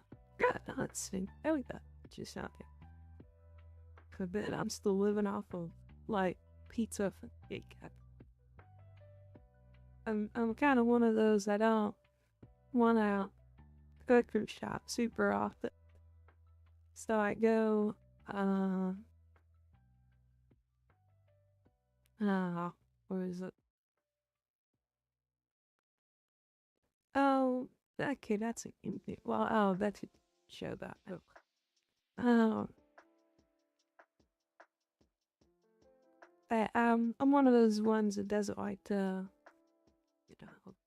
be hot cooker. Well, I like to cook, but I don't need to. I don't want to sit off and have to go like roast ocean super often. So all the way, I'm kind of a make one meal on the weekend and just stretch it out across the entire week. And it works for me because I always make something that I like. That's really, that's kind of all I need.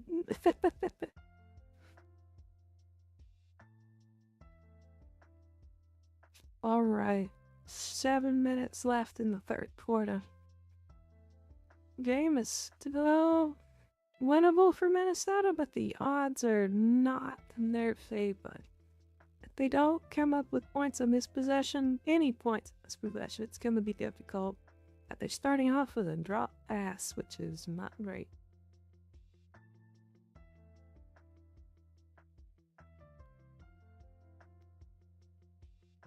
That could have shimmy. Oh, let's see the replay. Catch down. Yep, he's down by contact and then the ball's out. Man, I don't know if you saw that play last night where the guy, the linebacker didn't even go for the tackle. He just squared up to punch the ball straight out of the lineback's hands. That was an awesome play. It's something new, that they do. I mean, yeah, he's down. He's down. He's still down. He's still down. If you punch the ball first, is he not down? I don't know. I mean, he's got both of his knees on the ground. I guess if he only punched the ball first, is that how it count as foul? I've never seen this specific situation before for a ruling. But so he clearly caught the ball. Elbows, knees on the ground, but this is the NFL where you have to be down by contact. So somebody has to touch you while you're on the ground. And the guy runs up and he I mean, he kind of simultaneously touches it and punches the ball out, so I don't know if there's enough evidence to say he punched the ball out, but without it, but I don't know if that's an actual rule. Like, if you punch the ball out without touching the receiver, does that? I guess that doesn't count as downing him, so you can. Or let a fumble. I have no idea.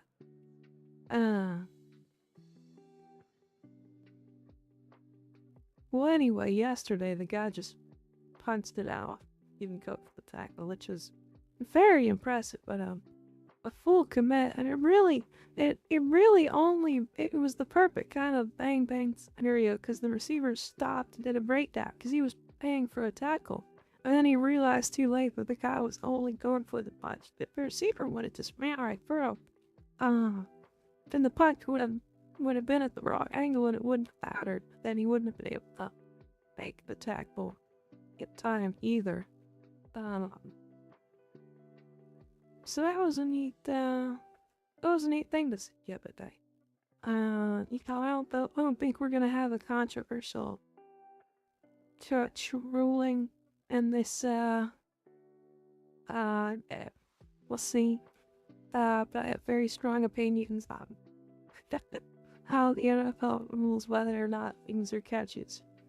And same with college, and I think referees and saws in the game and such. And they say it stands. So they didn't confirm that he was down. And now here's a pro referee that's really stupid. He's gonna say a opinion that doesn't matter. And nobody likes him and he should leave.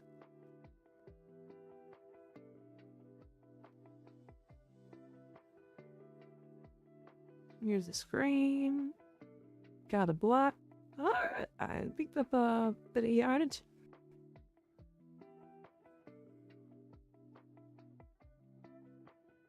Clock back to running. Third down. And short. Got a couple of options here. They are in field goal range, but they really want to come away with a touchdown. Let's try this. That would give a lot more breathing room. 3rd and 2. Let's see what he goes with. This quarterback can run.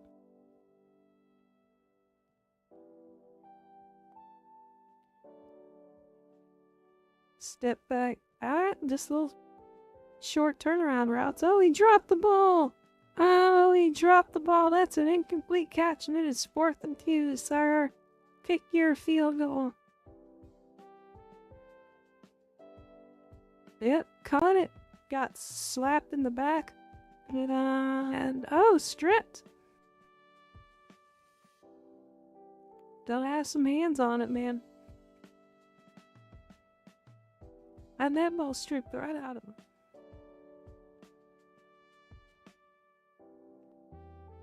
Oh, I'm sorry, they're on the wrong end of the field. This is good time into a punt and a fair catch. And Chicago has possession. Alright. Chip away at it. Kind of the same thing if Chicago picks up points. It's looking pretty away right now, but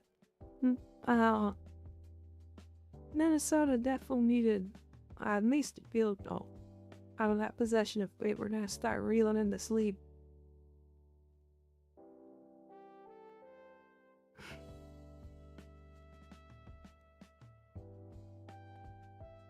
Let's go!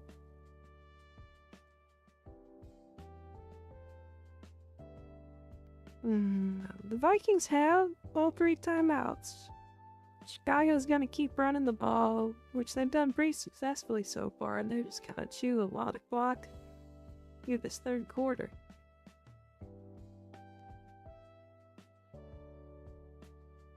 That would be my strategy. Now that you've got 2-score lead, app-score lead. Well, no, 2-score lead, just the 2-score. But you think about it, you can eat out 3 to 4 minutes off this drive if you want. even if you come away with a field goal, Chicago will only get 2 more possessions, and as long as you could get field goals, and you only have to prevent them from scoring 1 more touchdown. The game is in the bag.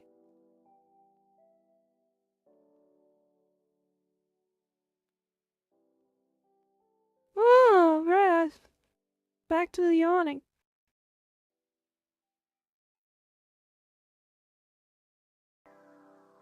Alright, here we go. Yeah, here we go. What's that?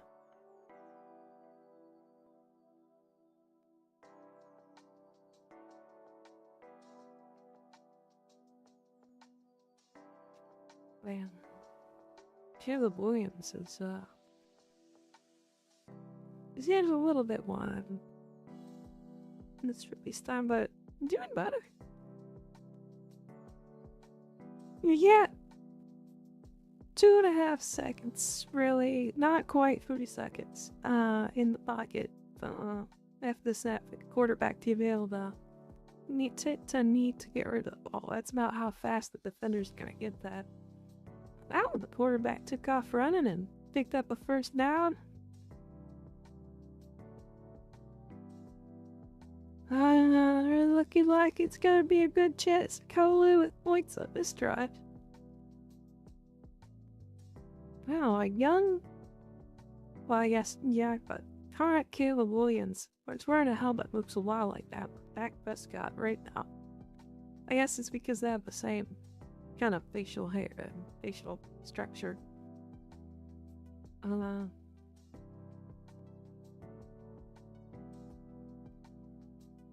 Who got tired?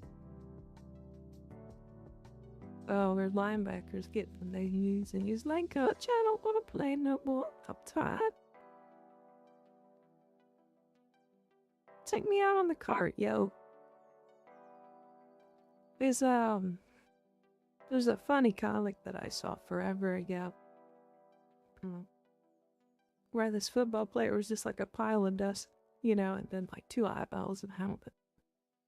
And the trainer and the coach are looking all right. It's just like, yo, coach, to get to ride in the golf cart out. And it's just exploded. Looks like he might have pulled a handy or something there. Swelled up on his run. Man, I've been watching a lot more Uma Musume. I'm into season 2 now. And I just saw, you know, Tokai Preo's injury. And then her return. And then we're about to start the rice shower arc, which is gonna be a real sad one.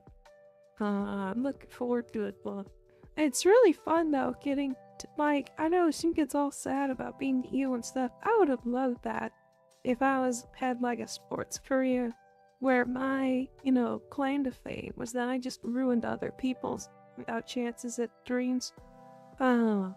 That would be super fun. For those of you that don't have context, Rice Shower, her whole gig, or, well, technically the horse is a boy, the whole gig was to, basically upset, you know, really big time goals. Anytime a horse got close to winning a Triple Crown, or an undefeated streak, or winning, you know, like 3 series in a row, of the same race multiple years, Rice Shower would show up and just kind of always win that, like, reverberation, shut your dream down.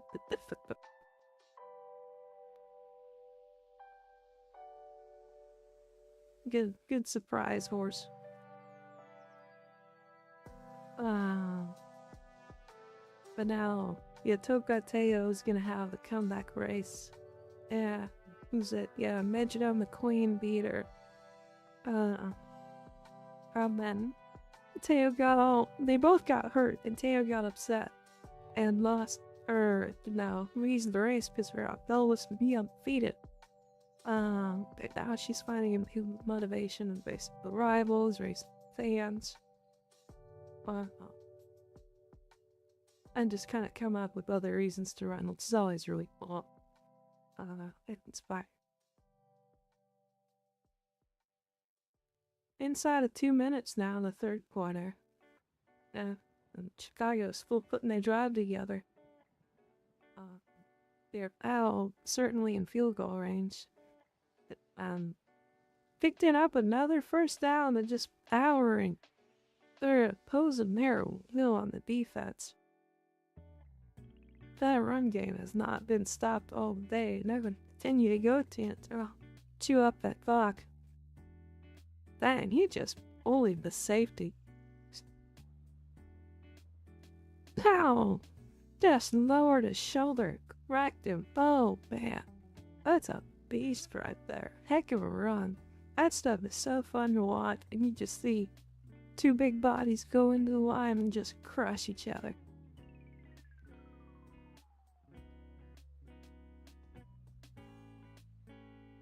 Play action. We're probably gonna get a holding call. Usually when the quarterback's got that much time in the pocket, it's your ill-gotten reasons. And sure enough, there's the holding call. I'm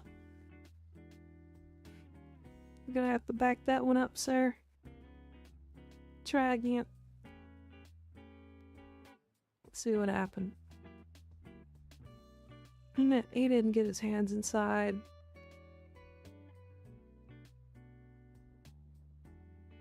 I guess that's not... Wow, that's not a hold at all. No, I agree with that call. It really didn't seem like much of a hold. It's more like the guy, the defender, just out. But, I don't know. The referees only see the aftermath. Oh, dangerous throw there.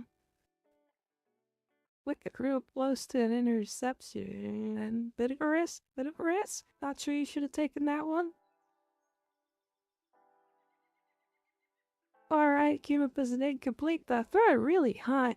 But he was looking. He was throwing that in a place where nobody was gonna be able to pick it off. Oh, man.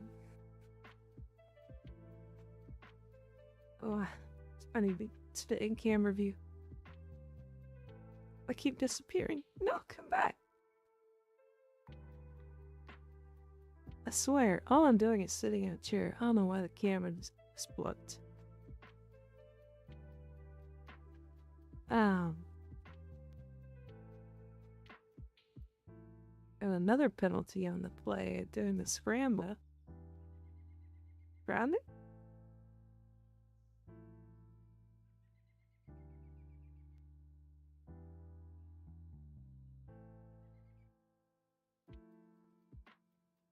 His knee was down. That's intentional grounding, yep.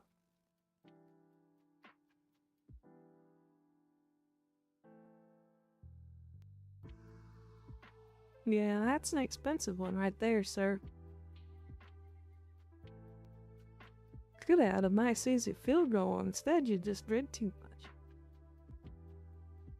So intentional grounding is when the quarterback's trying to avoid a sack, so they throw the ball to nobody, basically. And if you don't make a minimal effort, then it's a penalty.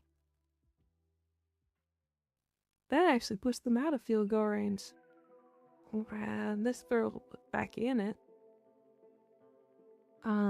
Third quarter is over. Everybody put your floors up. Once your floor's up, it's fourth quarter. Fourth quarter, baby, let's go. Boom, boom, boom. Out by lucky couch.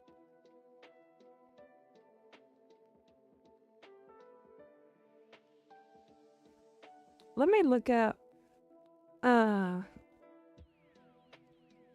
island theme songs. Let me look up the other theme songs. Let's see.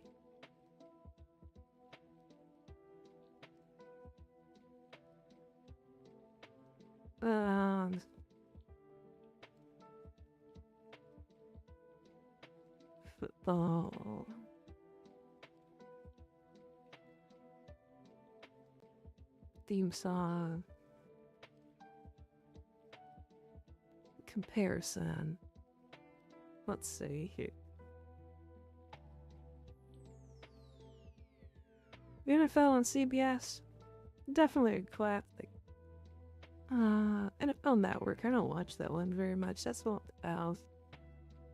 Monday Night Football. Definitely a go.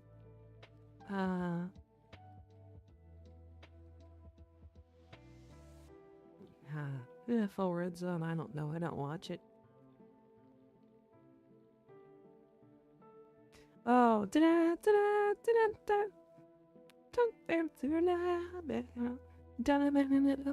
Sunday Night Football on NBC. Prime Video Thursday Night Football theme is terrible. I don't well.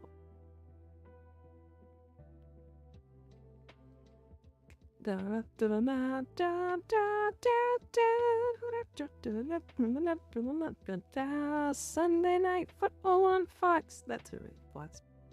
Definitely appreciate all of those.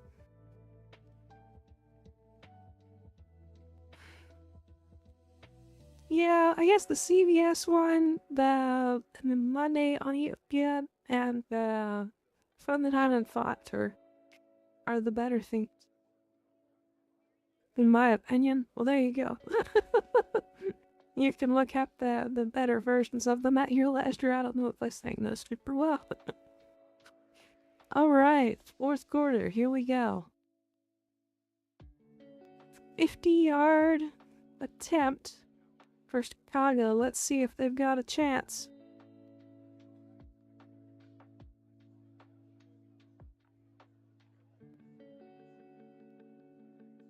It's up. And it's good. He kicked that with some. Oh no, he pushed it. Oh, he pushed it. Golly, my camera angle. Herb.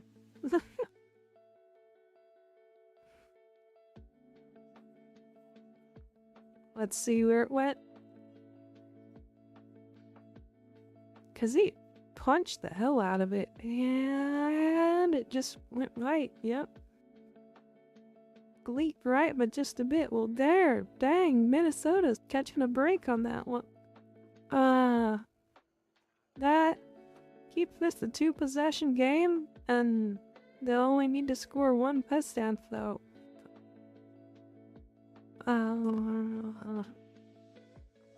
If they can't put a drive together here, it's pretty much over.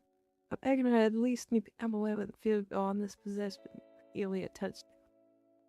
If they want to have a shot at coming back here.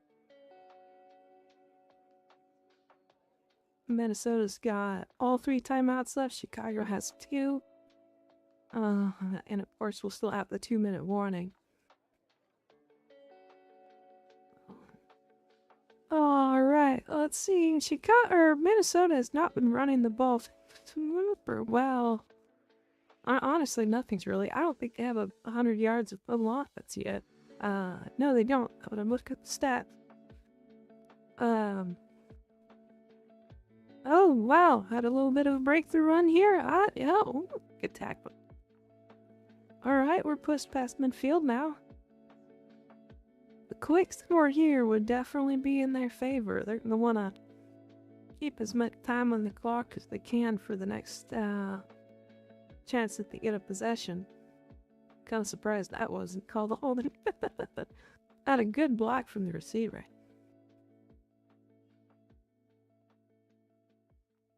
Fast.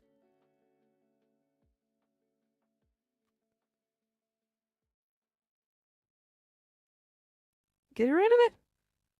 Oh, beautiful catch. Oh, Justin Pepper. Then he's from LSU. That's a great receiver right there.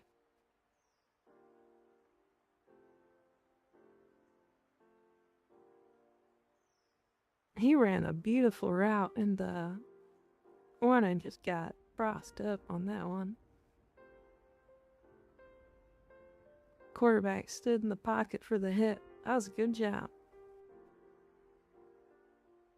Alright, let's see if they can turn this into points or if they just watch the time.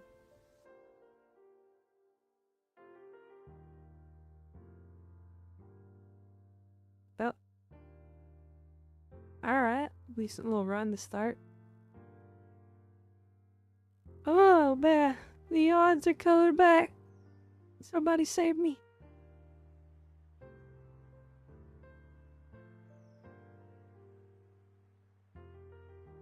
Alright, we're up to second or 5 now. We're inside the 15.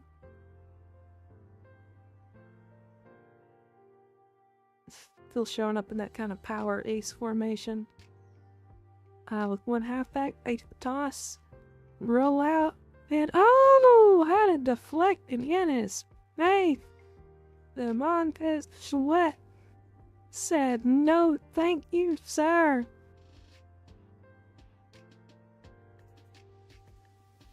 Boy, he sniffed him out with that one. He doesn't. Yeah, because he knew the receiver was going to be running in to the backfield, so he broke it down. Instead of diving for the tackle and letting the ball get off, he just sat and used his big old arms to just knock that one out of the sky. Here we go, third down. What's he got? Throw over the center and he caught it! That's a touchdown! Tremendous photo! Alright. Justin Jefferson.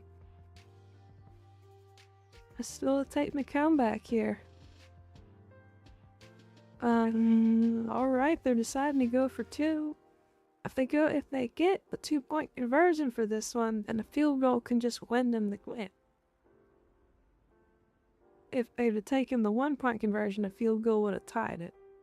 But if they don't make this 2-point conversion, then a field goal is worthless to them and they have to score another touchdown. So you're committing to this one for sure. Let's see. Oh, the coverage got busted. There's flags and a set.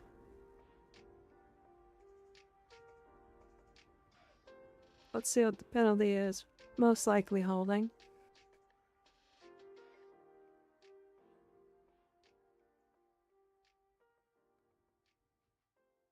Whistles everywhere.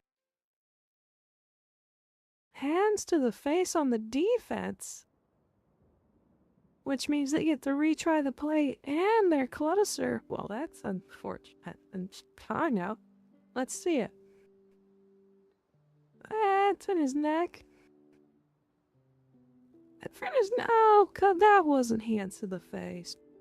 That wasn't hands to the face. Come on, man, that was titty talk. I don't agree with that one. Well, now they're gonna go for 2 again from up a 2-yard line, so a lot more options, plays to run.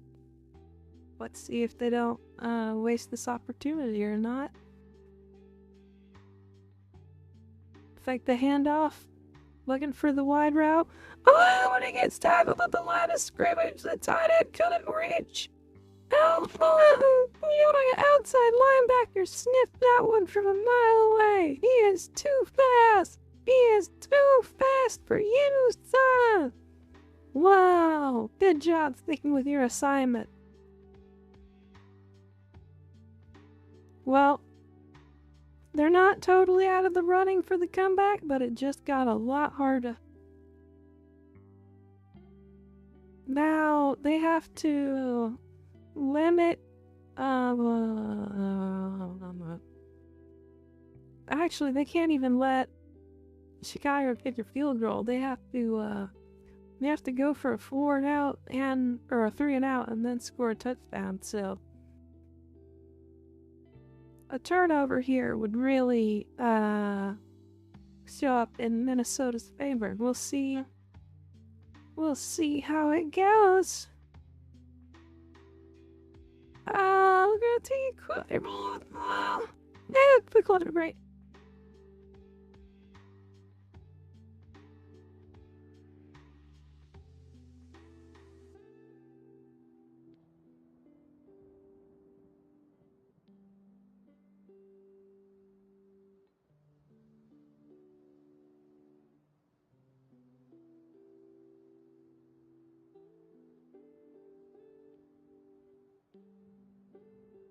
Oh man, there's so much dust on the microphone.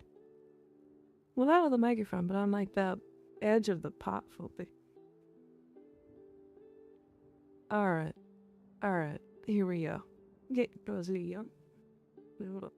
Fix my mic again. Oh wait, yeah, that's gotta. I shouldn't have touched it. It was all pointed in the right spots. Ah.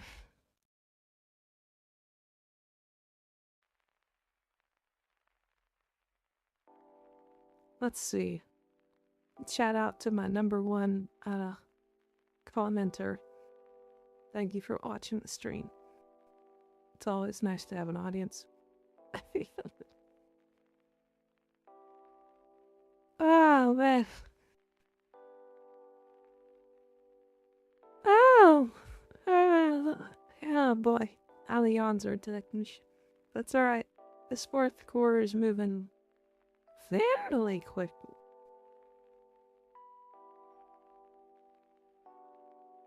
(12-17). Weird football score.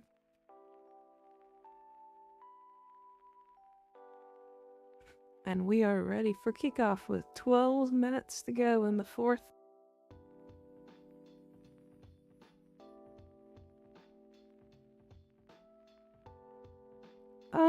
Back to Yannick. Oh, there it went.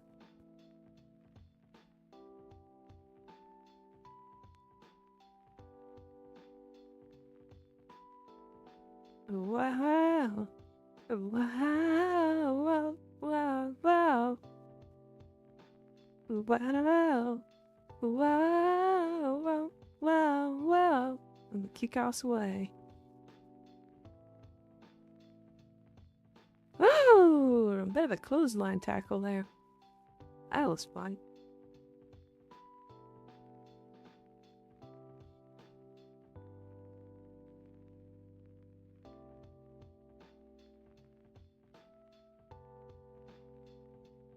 Yeah. This tackle him around the feet, he's not gonna reach the ball out. And he had his arm. Wow, yeah, that guy was just too fast. You are young. Good for a heck of a job by the outside linebacker. That's what putting some speed on the edge will get you.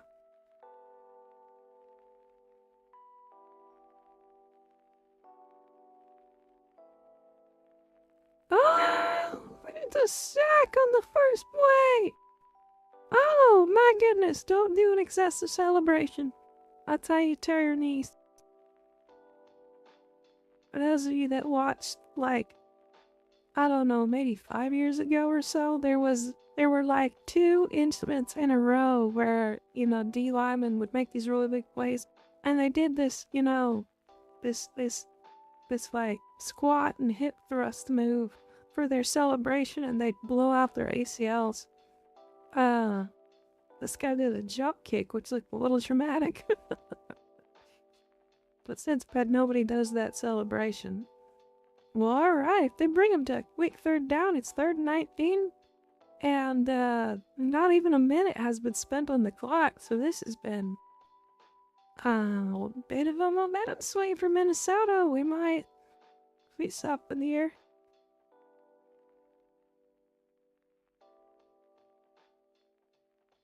So now you gotta throw the ball and stop the clock. Or you have to throw the ball, which stops the clock. Oh! That was almost the pig sticks. Outside linebacker sniffed that one out. That was 3 bad play calls or 3 really good defensive calls. Man, yeah, he did recognize that immediately. Gave that no chance to that place. That was a dangerous play, too. So close to the end zone. Man. Well, there you go. You're gonna give him. Now Chicago has to on. Minnesota's gonna start with good field position in 10 minutes. They'll have a great chance to pick up another touchdown. And he's gonna return it too. Gets to the 45 to the 50. Wow. This is a bit of a momentum swing. we're looking at a life comes at you fast moment, we might be. So, the life comes at you fast moment. If y'all see the like percentage chance of win tracker that's on the right side, the life comes at you fast is like when the percentage tracker is trending to one team pretty much the whole game, and then it immediately, you know, some wicked upset move happens and it shoots across to the other team to the end of the game. That's a life comes at you fast moment. I have to give credit to one of my other friends for coming up with that one.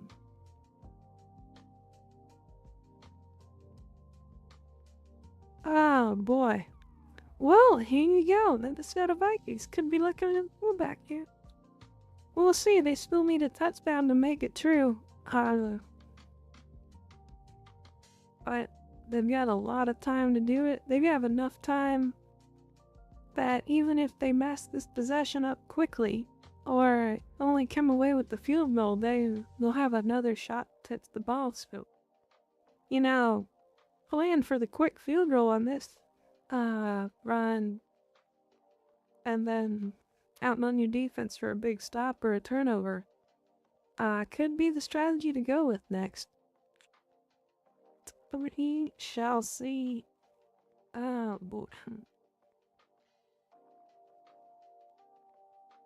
I hate commercials. Does anybody else hate commercials? I've adjusted as much of my life as possible to be able to like commercials. And of course you can't get away from all of them, and the biggest trap for me would have to be watching live sports, because you can't.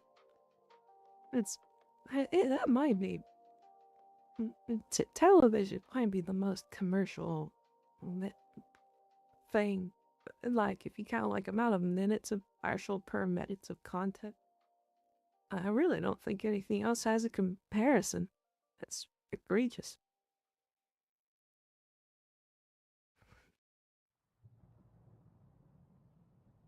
All right. It's a 5-point game. They're starting at the 50. Will the Chicago defense hold, or will the momentum carry the Minnesota Vikings into the end zone? Let's see. It's a quick turnaround for the defense. They're not, you know, on 4S.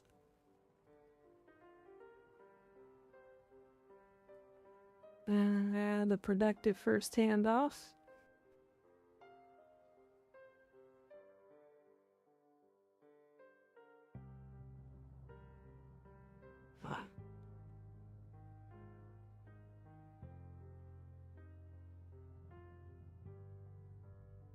What you got up your sleeve next?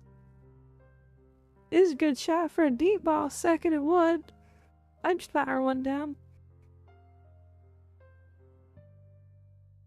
And yep, there's the play action and the deep ball. Oh no! And it went through his hands. No catch for Jefferson. And the safety looks like his ankle got a little tweak on that one. Oh, he's mad.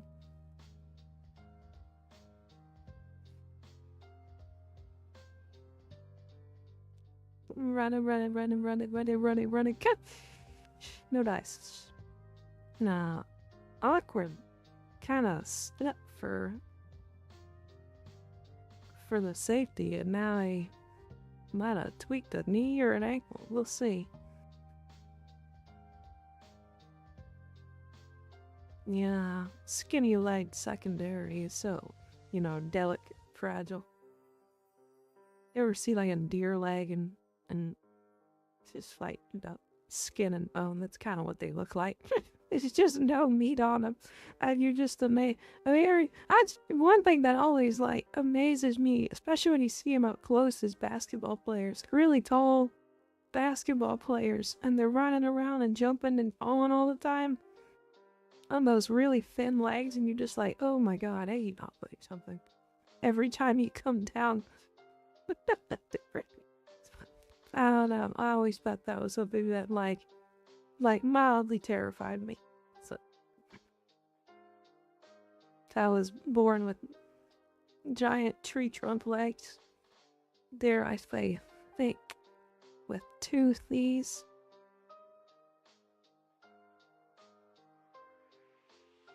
And I blew out my knees anyway. So what does that say?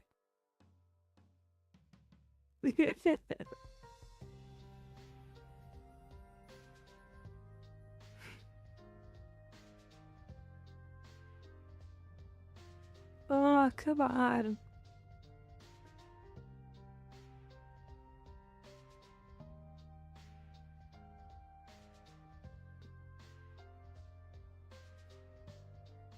Normally, you would like check your phone during commercials, but that's not entertaining.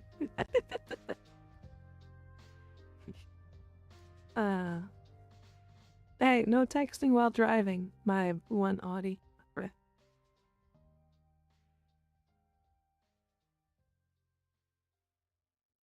That. Yeah. They.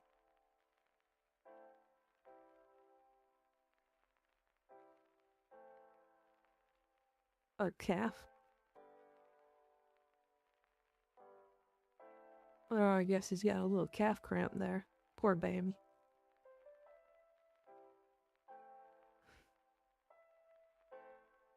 Alright, now we're up to third down and oh good, you're not driving.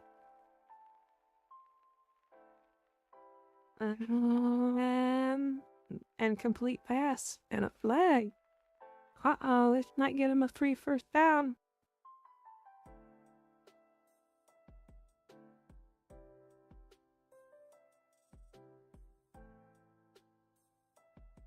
What? What is it? What did they do? Pass interference. Okay, it accomplished that. It wasn't catchable though. That's a very uncatchable ball. It's not interference and it's not defensive holding. That's ruining it. Oh, that's fine. That's a sprint one right there. That's alright. Get him back. Get him back. Just keep it back. We're back. Can't make a throw.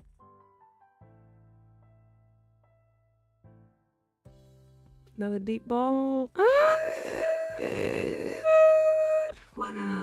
Alan Jr. got the inside of the oh, that's Jones Sr.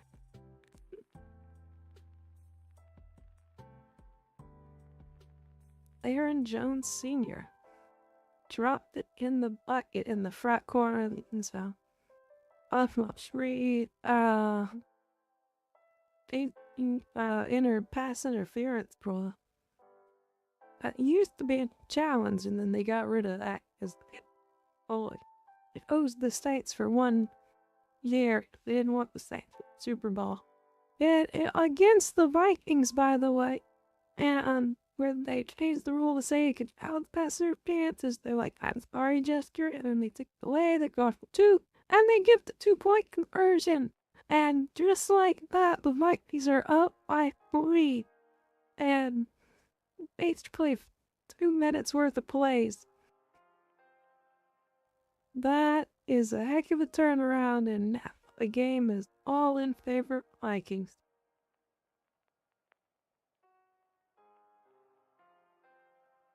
Definitely the offense had momentum, but they got away with that press interference ball to keep the drive alive. And that seemed a tad unfair.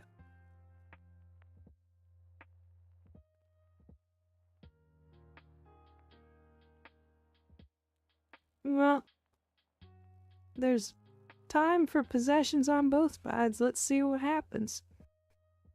McCarthy looks possessed. I showed him on the camera. He's just over there mean mugging the sidelines.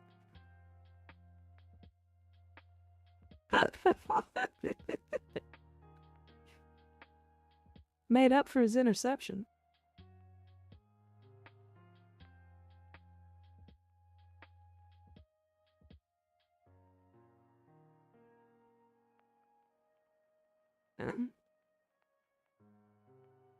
Well, Jefferson pulled him back into that game by catching him behind the sun. Let's see if Chicago's got a response. There's the kickoff. And it's a touchback or whatever that means.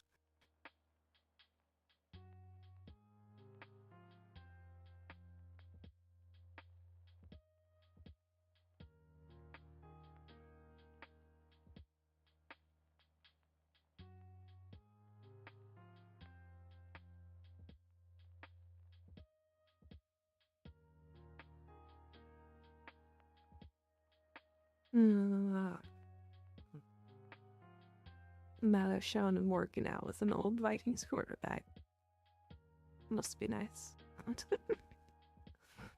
Alright, here we go. Let's see if Chicago's got an answer starting from the 35.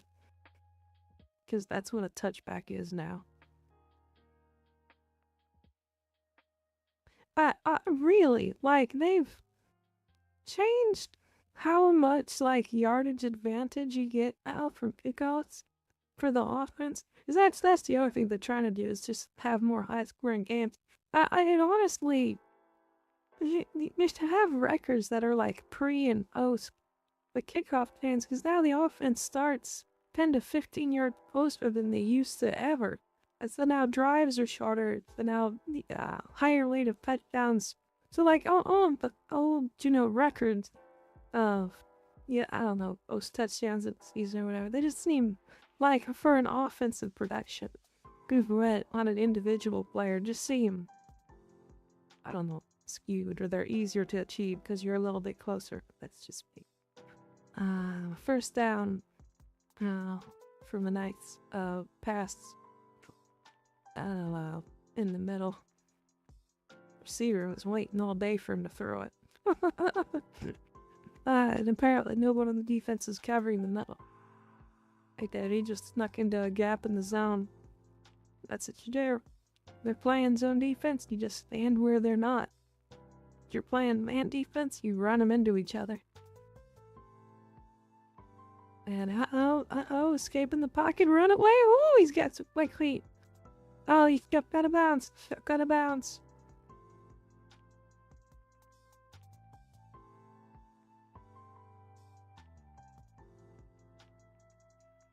I was ready to see him run it. He decided not to. He did step out of bounds, that's right.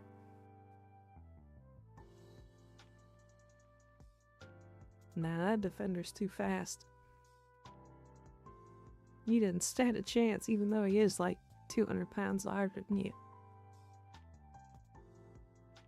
2nd and 14. Let's see what they got here. Gotta think of that either. Make it more manageable. Here's a good throw. And overthrew it, and the receiver got clobbered anyway.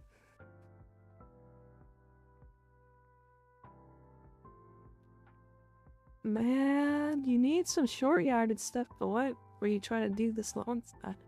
And the Chicago offense is starting to fall apart. Let's see if they get a free pass interference. I'll bet save their butts.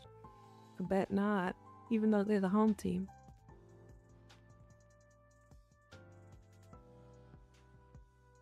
Looking at 3rd and 14. You're gonna have to throw it deep.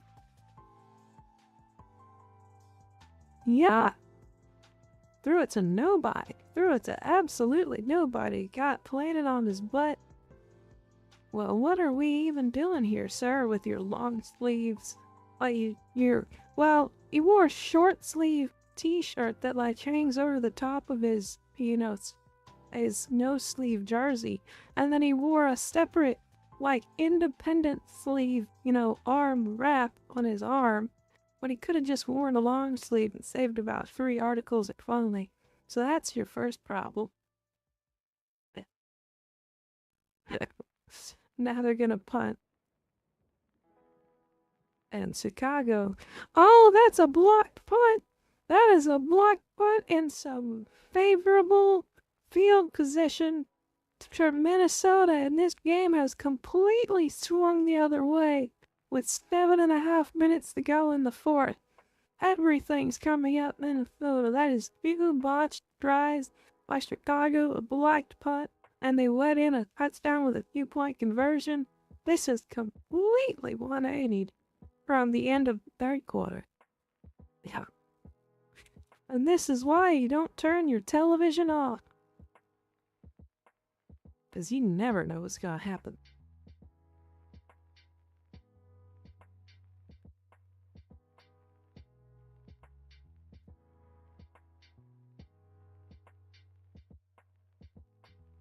Oh my goodness. Alright, Minnesota start from the 32.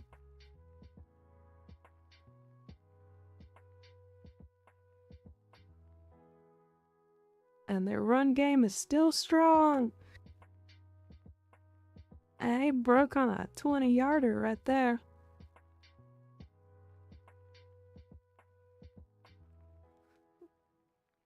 Oh, dang, Minnesota is just running to you. Run, Minnesota's rushing offense is newly taken off here in the fourth quarter. My head's in a bad position. Hang on.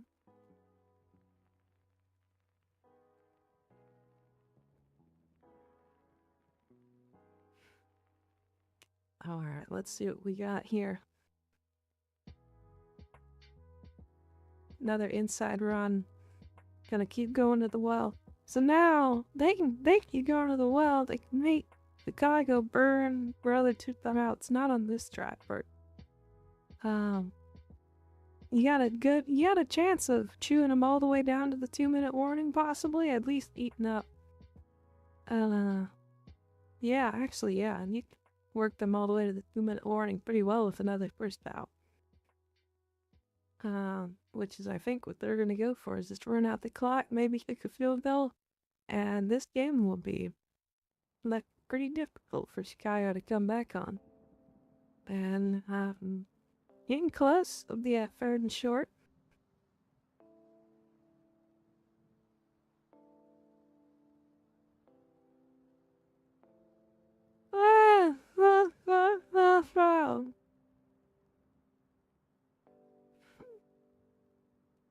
Big yawn right there.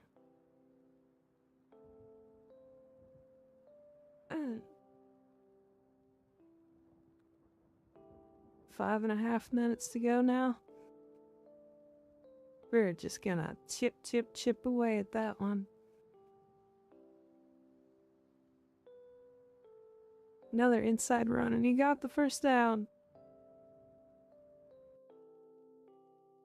There you go. That's gonna eat up 2 more minutes.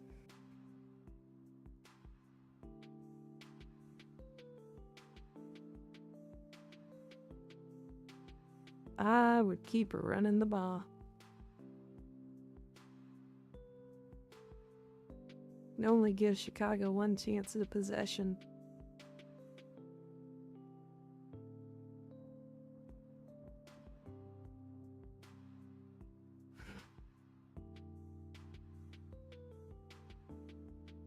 Sam Darnold did go to Seattle. He used to be the quarterback for the Vikings. He was there last year. And the run still moderately successful. Beat up them at the 30 seconds flat. So the play clock is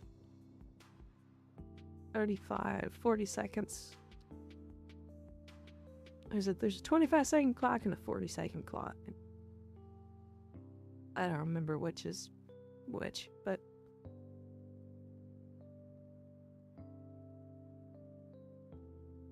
defense looking confused. Here's a little bootleg and nobody went with him. Another first down. That will take them all the way to the 2-minute warning without any points.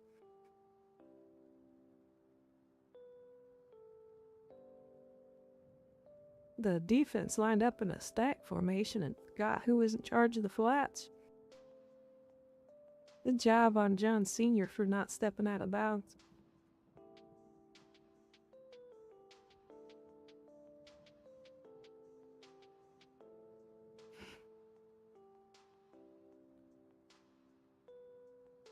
It is all tight ends on the field. And this run's going to be stopped in the backfield.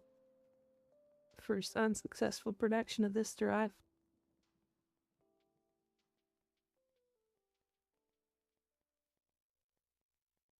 Whoa.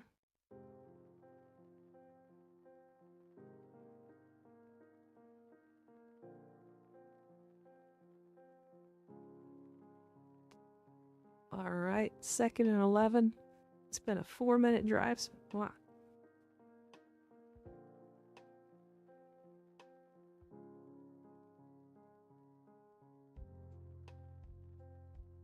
Snap it. There we go. And Jefferson with a good little string pass. Works his way up to another 3rd and 1.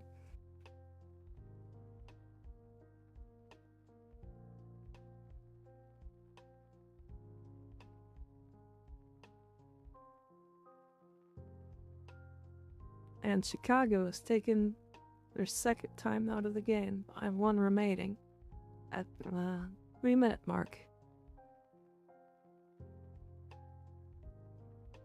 And their hope will be to try and stop this 3rd and 1 play at 4th spot, and they can get the 2-minute warning against 1 not remaining. But it's a pretty low chance that they stop this 3rd down conversion.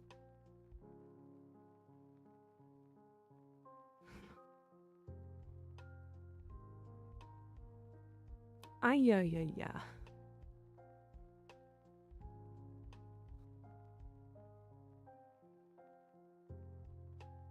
Alright, here we go. We're actually lined up in a bit of a passing formation. Champs to the left. 1 motion over, looking for the screen. The quarterback pulls it! No one thinks the quarterback's gonna pull it. He runs it into the end zone for a touchdown! Oh, McCarthy runs it in by himself! 14-yard rushing touchdown. That was Minnesota 26-17, about to be 27-17. And that just about shuts down Chicago's hopes of coming back to win this game. Didn't think they would need to come back to win this game, but boy, they put themselves in this situation, and it only took about 8 minutes.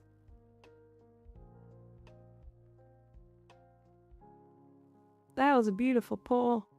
The kick is good, and what is a 10-point game now with 3 minutes left in the quarter. Chicago only has 1 timeout in the 2-minute warning. Minnesota still has all 3 of their timeouts. Chicago needs 2 possessions to win. This is gonna be a toughie. If they don't have a quick touchdown here, and they can't get a turnover. Which is completely swung the other way. Like, what a dramatic game. And live is there we go. My microphone decided to just swim and die. And I'm not sitting in a very comfortable position either. Everybody adjust. Alright. Now we're all comfy again.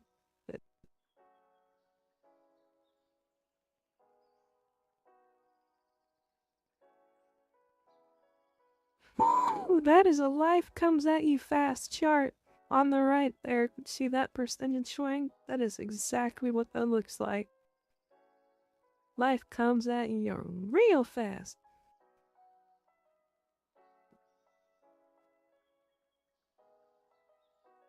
Now, touch back on the kickoff. I mean, this was all Chicago for 3 quarters. And then they just gave up 2 unanswered touchdowns. And their offense went completely stagnant.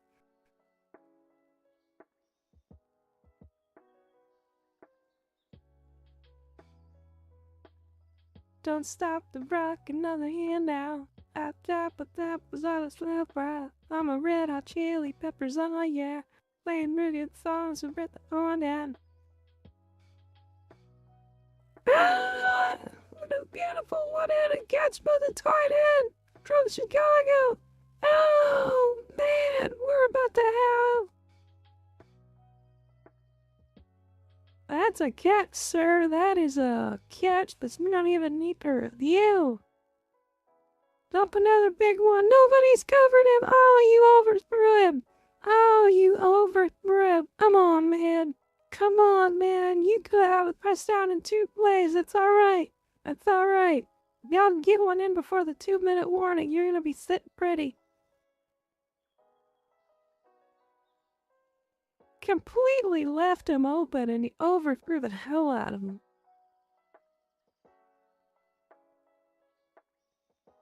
My goodness.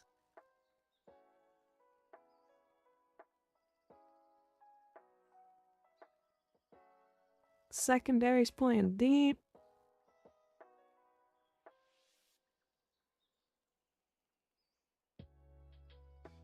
Now he's doing scaredy throws.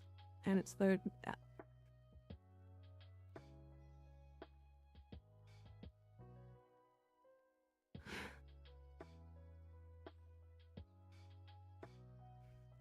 Man, that was a total blown coverage. Why did he heave that thing like he was throwing at the home plate? My goodness.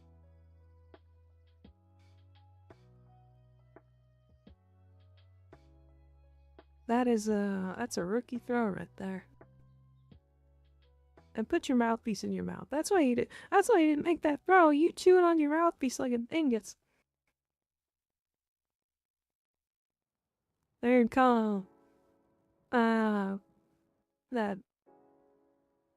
would have roughened the passer because they hit him in the head on that.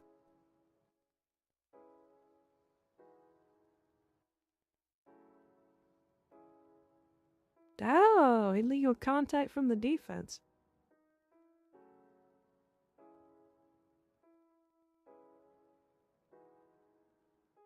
I don't know.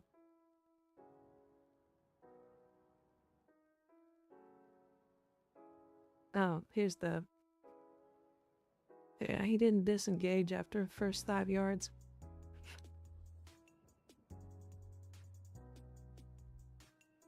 Audible on the field. Oh, huh? Oh, jailbreak blitz. Oh, and the receiver got crushed. Oh, he's got a concussion or a broken collarbone or something. The quarterback's put in on the ground, equally dead. Oh, no. I lost 2 players in 1 play. It didn't even get a yard. Oh, that might be a targeting call. You need to call it obliterated. With the receivers over the middle and both safeties are coming to hit him from the other triangle. Wow, he just got blasted.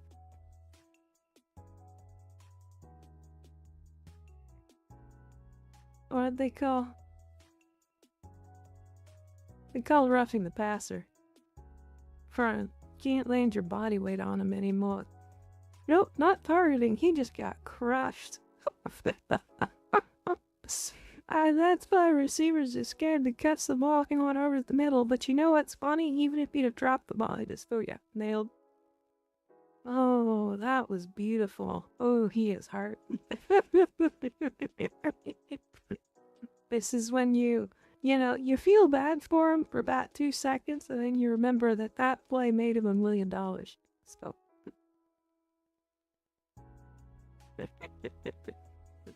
The penalty's gonna be roughing the passer, so they'll get like 15 yards, I think.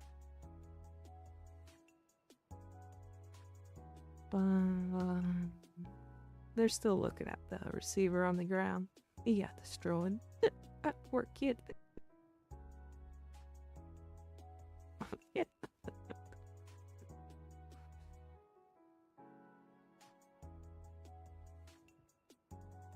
They're saving their commercials for the 2-minute warning.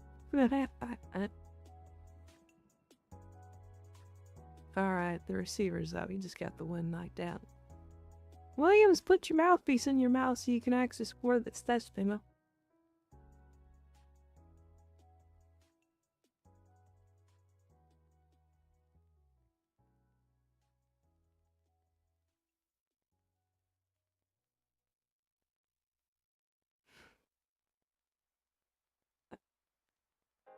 He's alright. He just got the wind knocked out of him.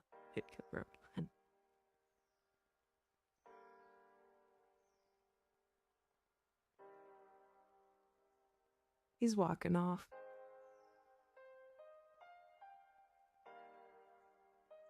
Tokenize on his knees. Come on, man, get off the field.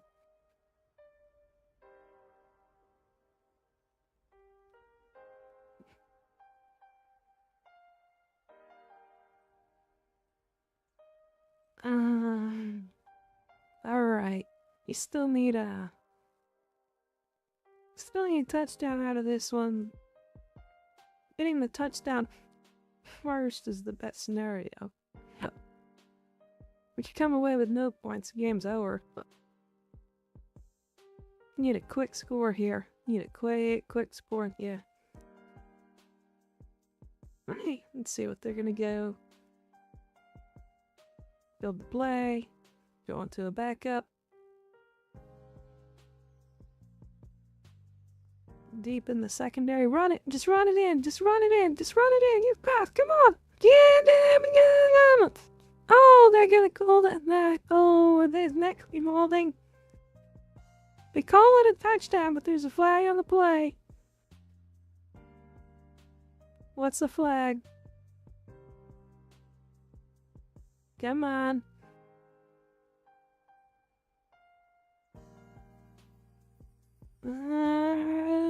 He stepped out of bounds. That is...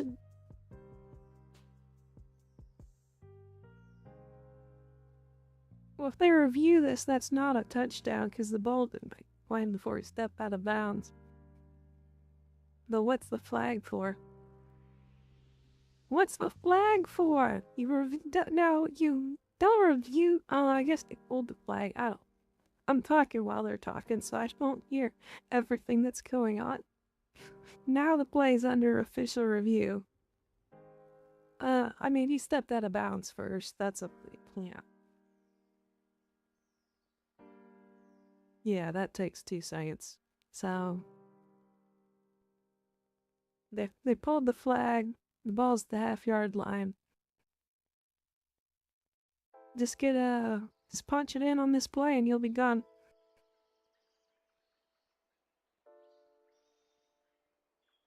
He's out of bounds, so the clock won't start.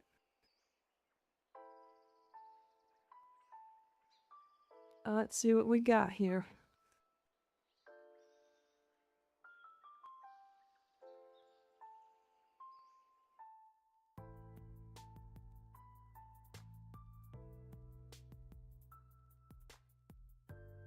Oh, the penalty? I don't know. I can't pay attention to what could not be up.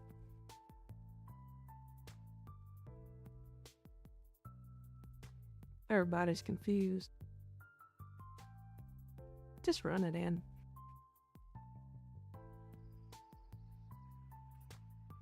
Alright, what's your play? Are you gonna throw the screen or are you just gonna run it? We're set up for both. What does he want? What does he want? He's looking for the screen. He's looking for the screen. Oh, it's the ball pass. Nobody followed him into the back of the end zone. Nice blow. That's that's old Brady pass right there. I'm Brady old. But nice flow. So this will save him a 2-minute warning. But now you have to kick off without the clock running. So you have to have a full touch break. And that way the first play that they run will get the automatic timeout and the 2-minute warning that can burn the second timeout. And then and then the clock will run for 1/3 play. So you can have, somewhere between a minute and a minute and a half left on the clock. If you play this right, your defense gets a stop. If they get a first down, it's over. It's out 27-24, so field goal to tie.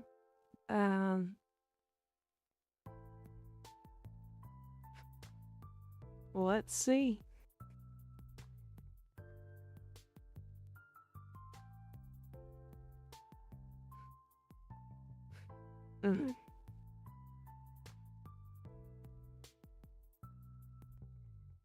Announcers are yapping while they set up for the kickoff.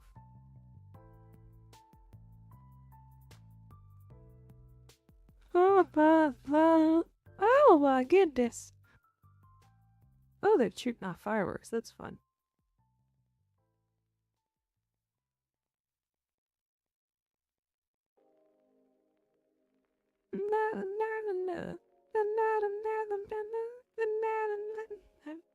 Oh, that's it.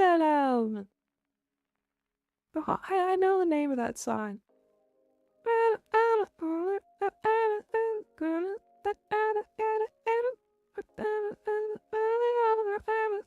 don't remember what that's hell. What's been.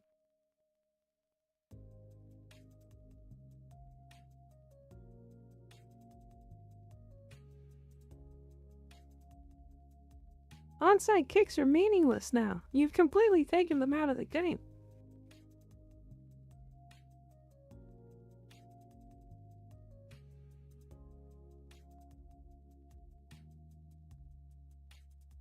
Oh, he's gonna take it out. We'll see if they regret that when he brought it to the 25. But it cut off the 2-minute warning.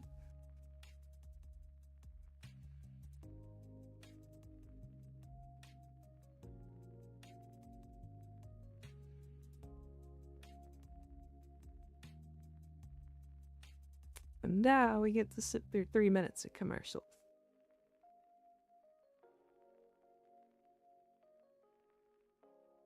Oh boy, which means stretch, water break.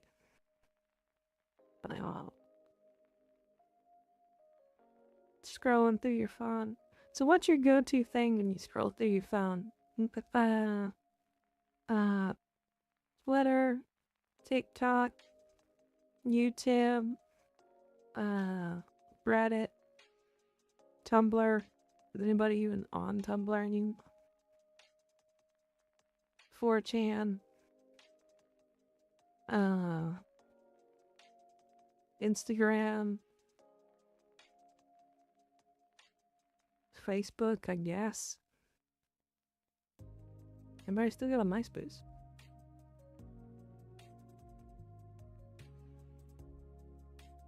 Netscape.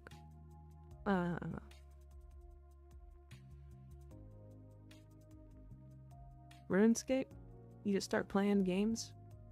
Doing commercials, you just go straight to RuneScape.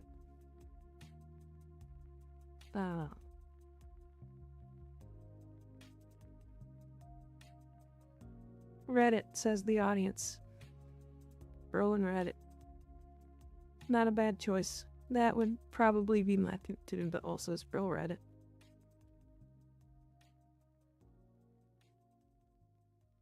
I can look at all of my favorite anime memes while the commercials are rolling.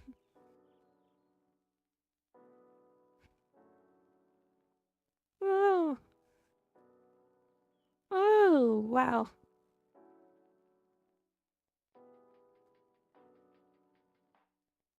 There's the really tall Scott Van Pelt telling us about what he's gonna tell us about the game after the game.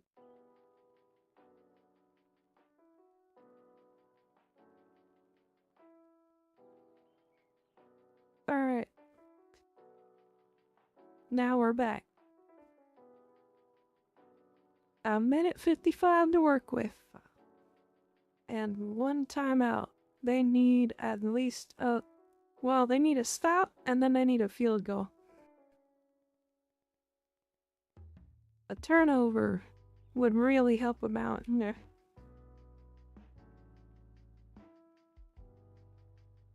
Let's see if something special happens. Or they lose the game.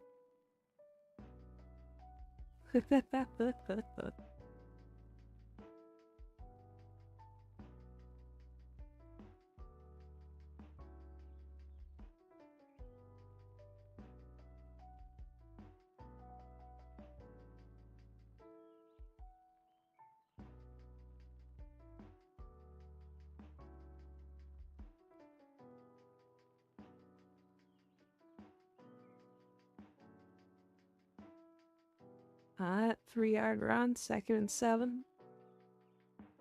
And Chicago used their timeout.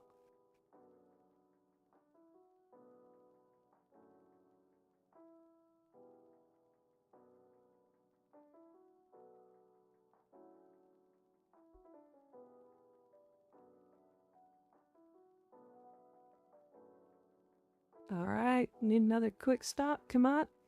See if the defense stands up. See if the defense stands up. He's talking about the outside. Shut down a scrimmage. And the clock will run down to basically a minute. And they need one more stop, and the clock will run down to about 20 seconds. And then they'll punt, and you'll have basically 15 seconds left to try to win.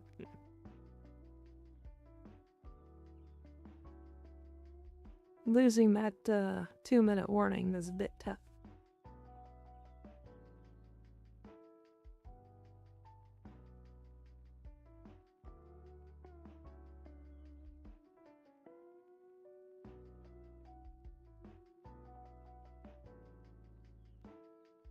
Interesting. Yeah, so the Vikings leaves the timeout. No, they've run the clock down as far as they can for that play.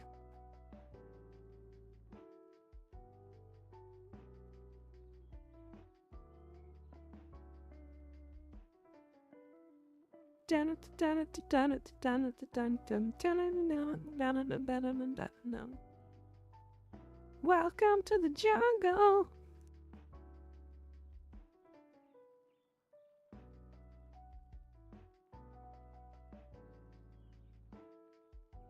Alright. 1 minute to go. Need another stop. They get a first down, it's over. There's the handoff. There's the stop.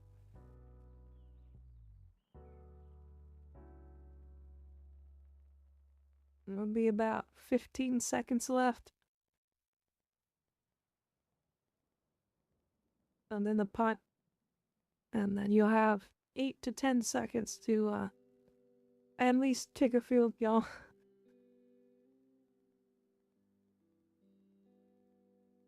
It's honestly not even worth playing for the field goal at that point. You might as well just take 2 or 3 shots at the end zone and hope you make it.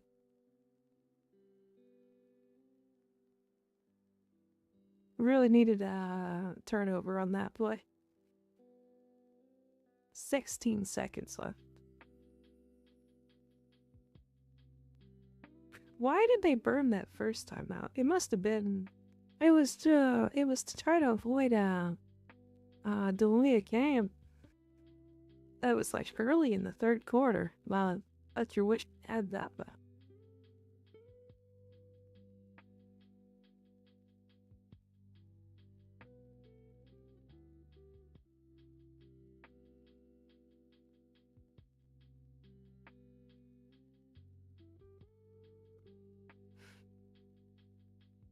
"16 seconds to go. 4th and 5. Can we get a punt block here? A punt block would help. They're gonna try for it. No block. Punt away. For a catch. 9 seconds left, and they have about 80 yards to go. This is, you don't even have enough time to, like, have a 40-yard pass and run down there and have another 40-yard pass. You're either making this in one play or not. Here's your chance at the, you have that Aaron Rodgers Hail Mary luck. Let's see.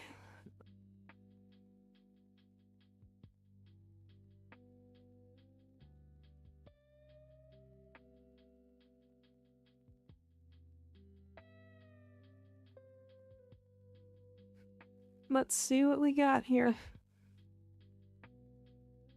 Ladder drill. 4 wide on the receivers. Though she went across, a bad snap and a flag. And a goofy play. Trying to jet sweep it.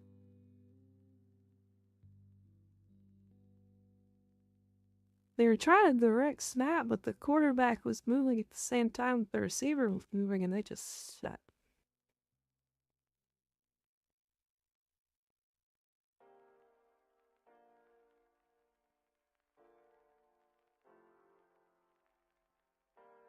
Does the prevent defense work? We don't know. I read an article about it once. It said maybe.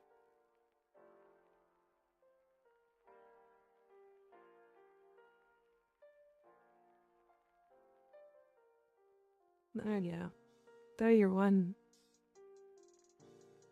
Annexation of Puerto Rico! Does it work? That's Little Giants reference, if anybody caught that one. Well, the Vikings win on the road 27-24 against the Bears. Two rookie quarterbacks against each other. That was definitely an entertaining game.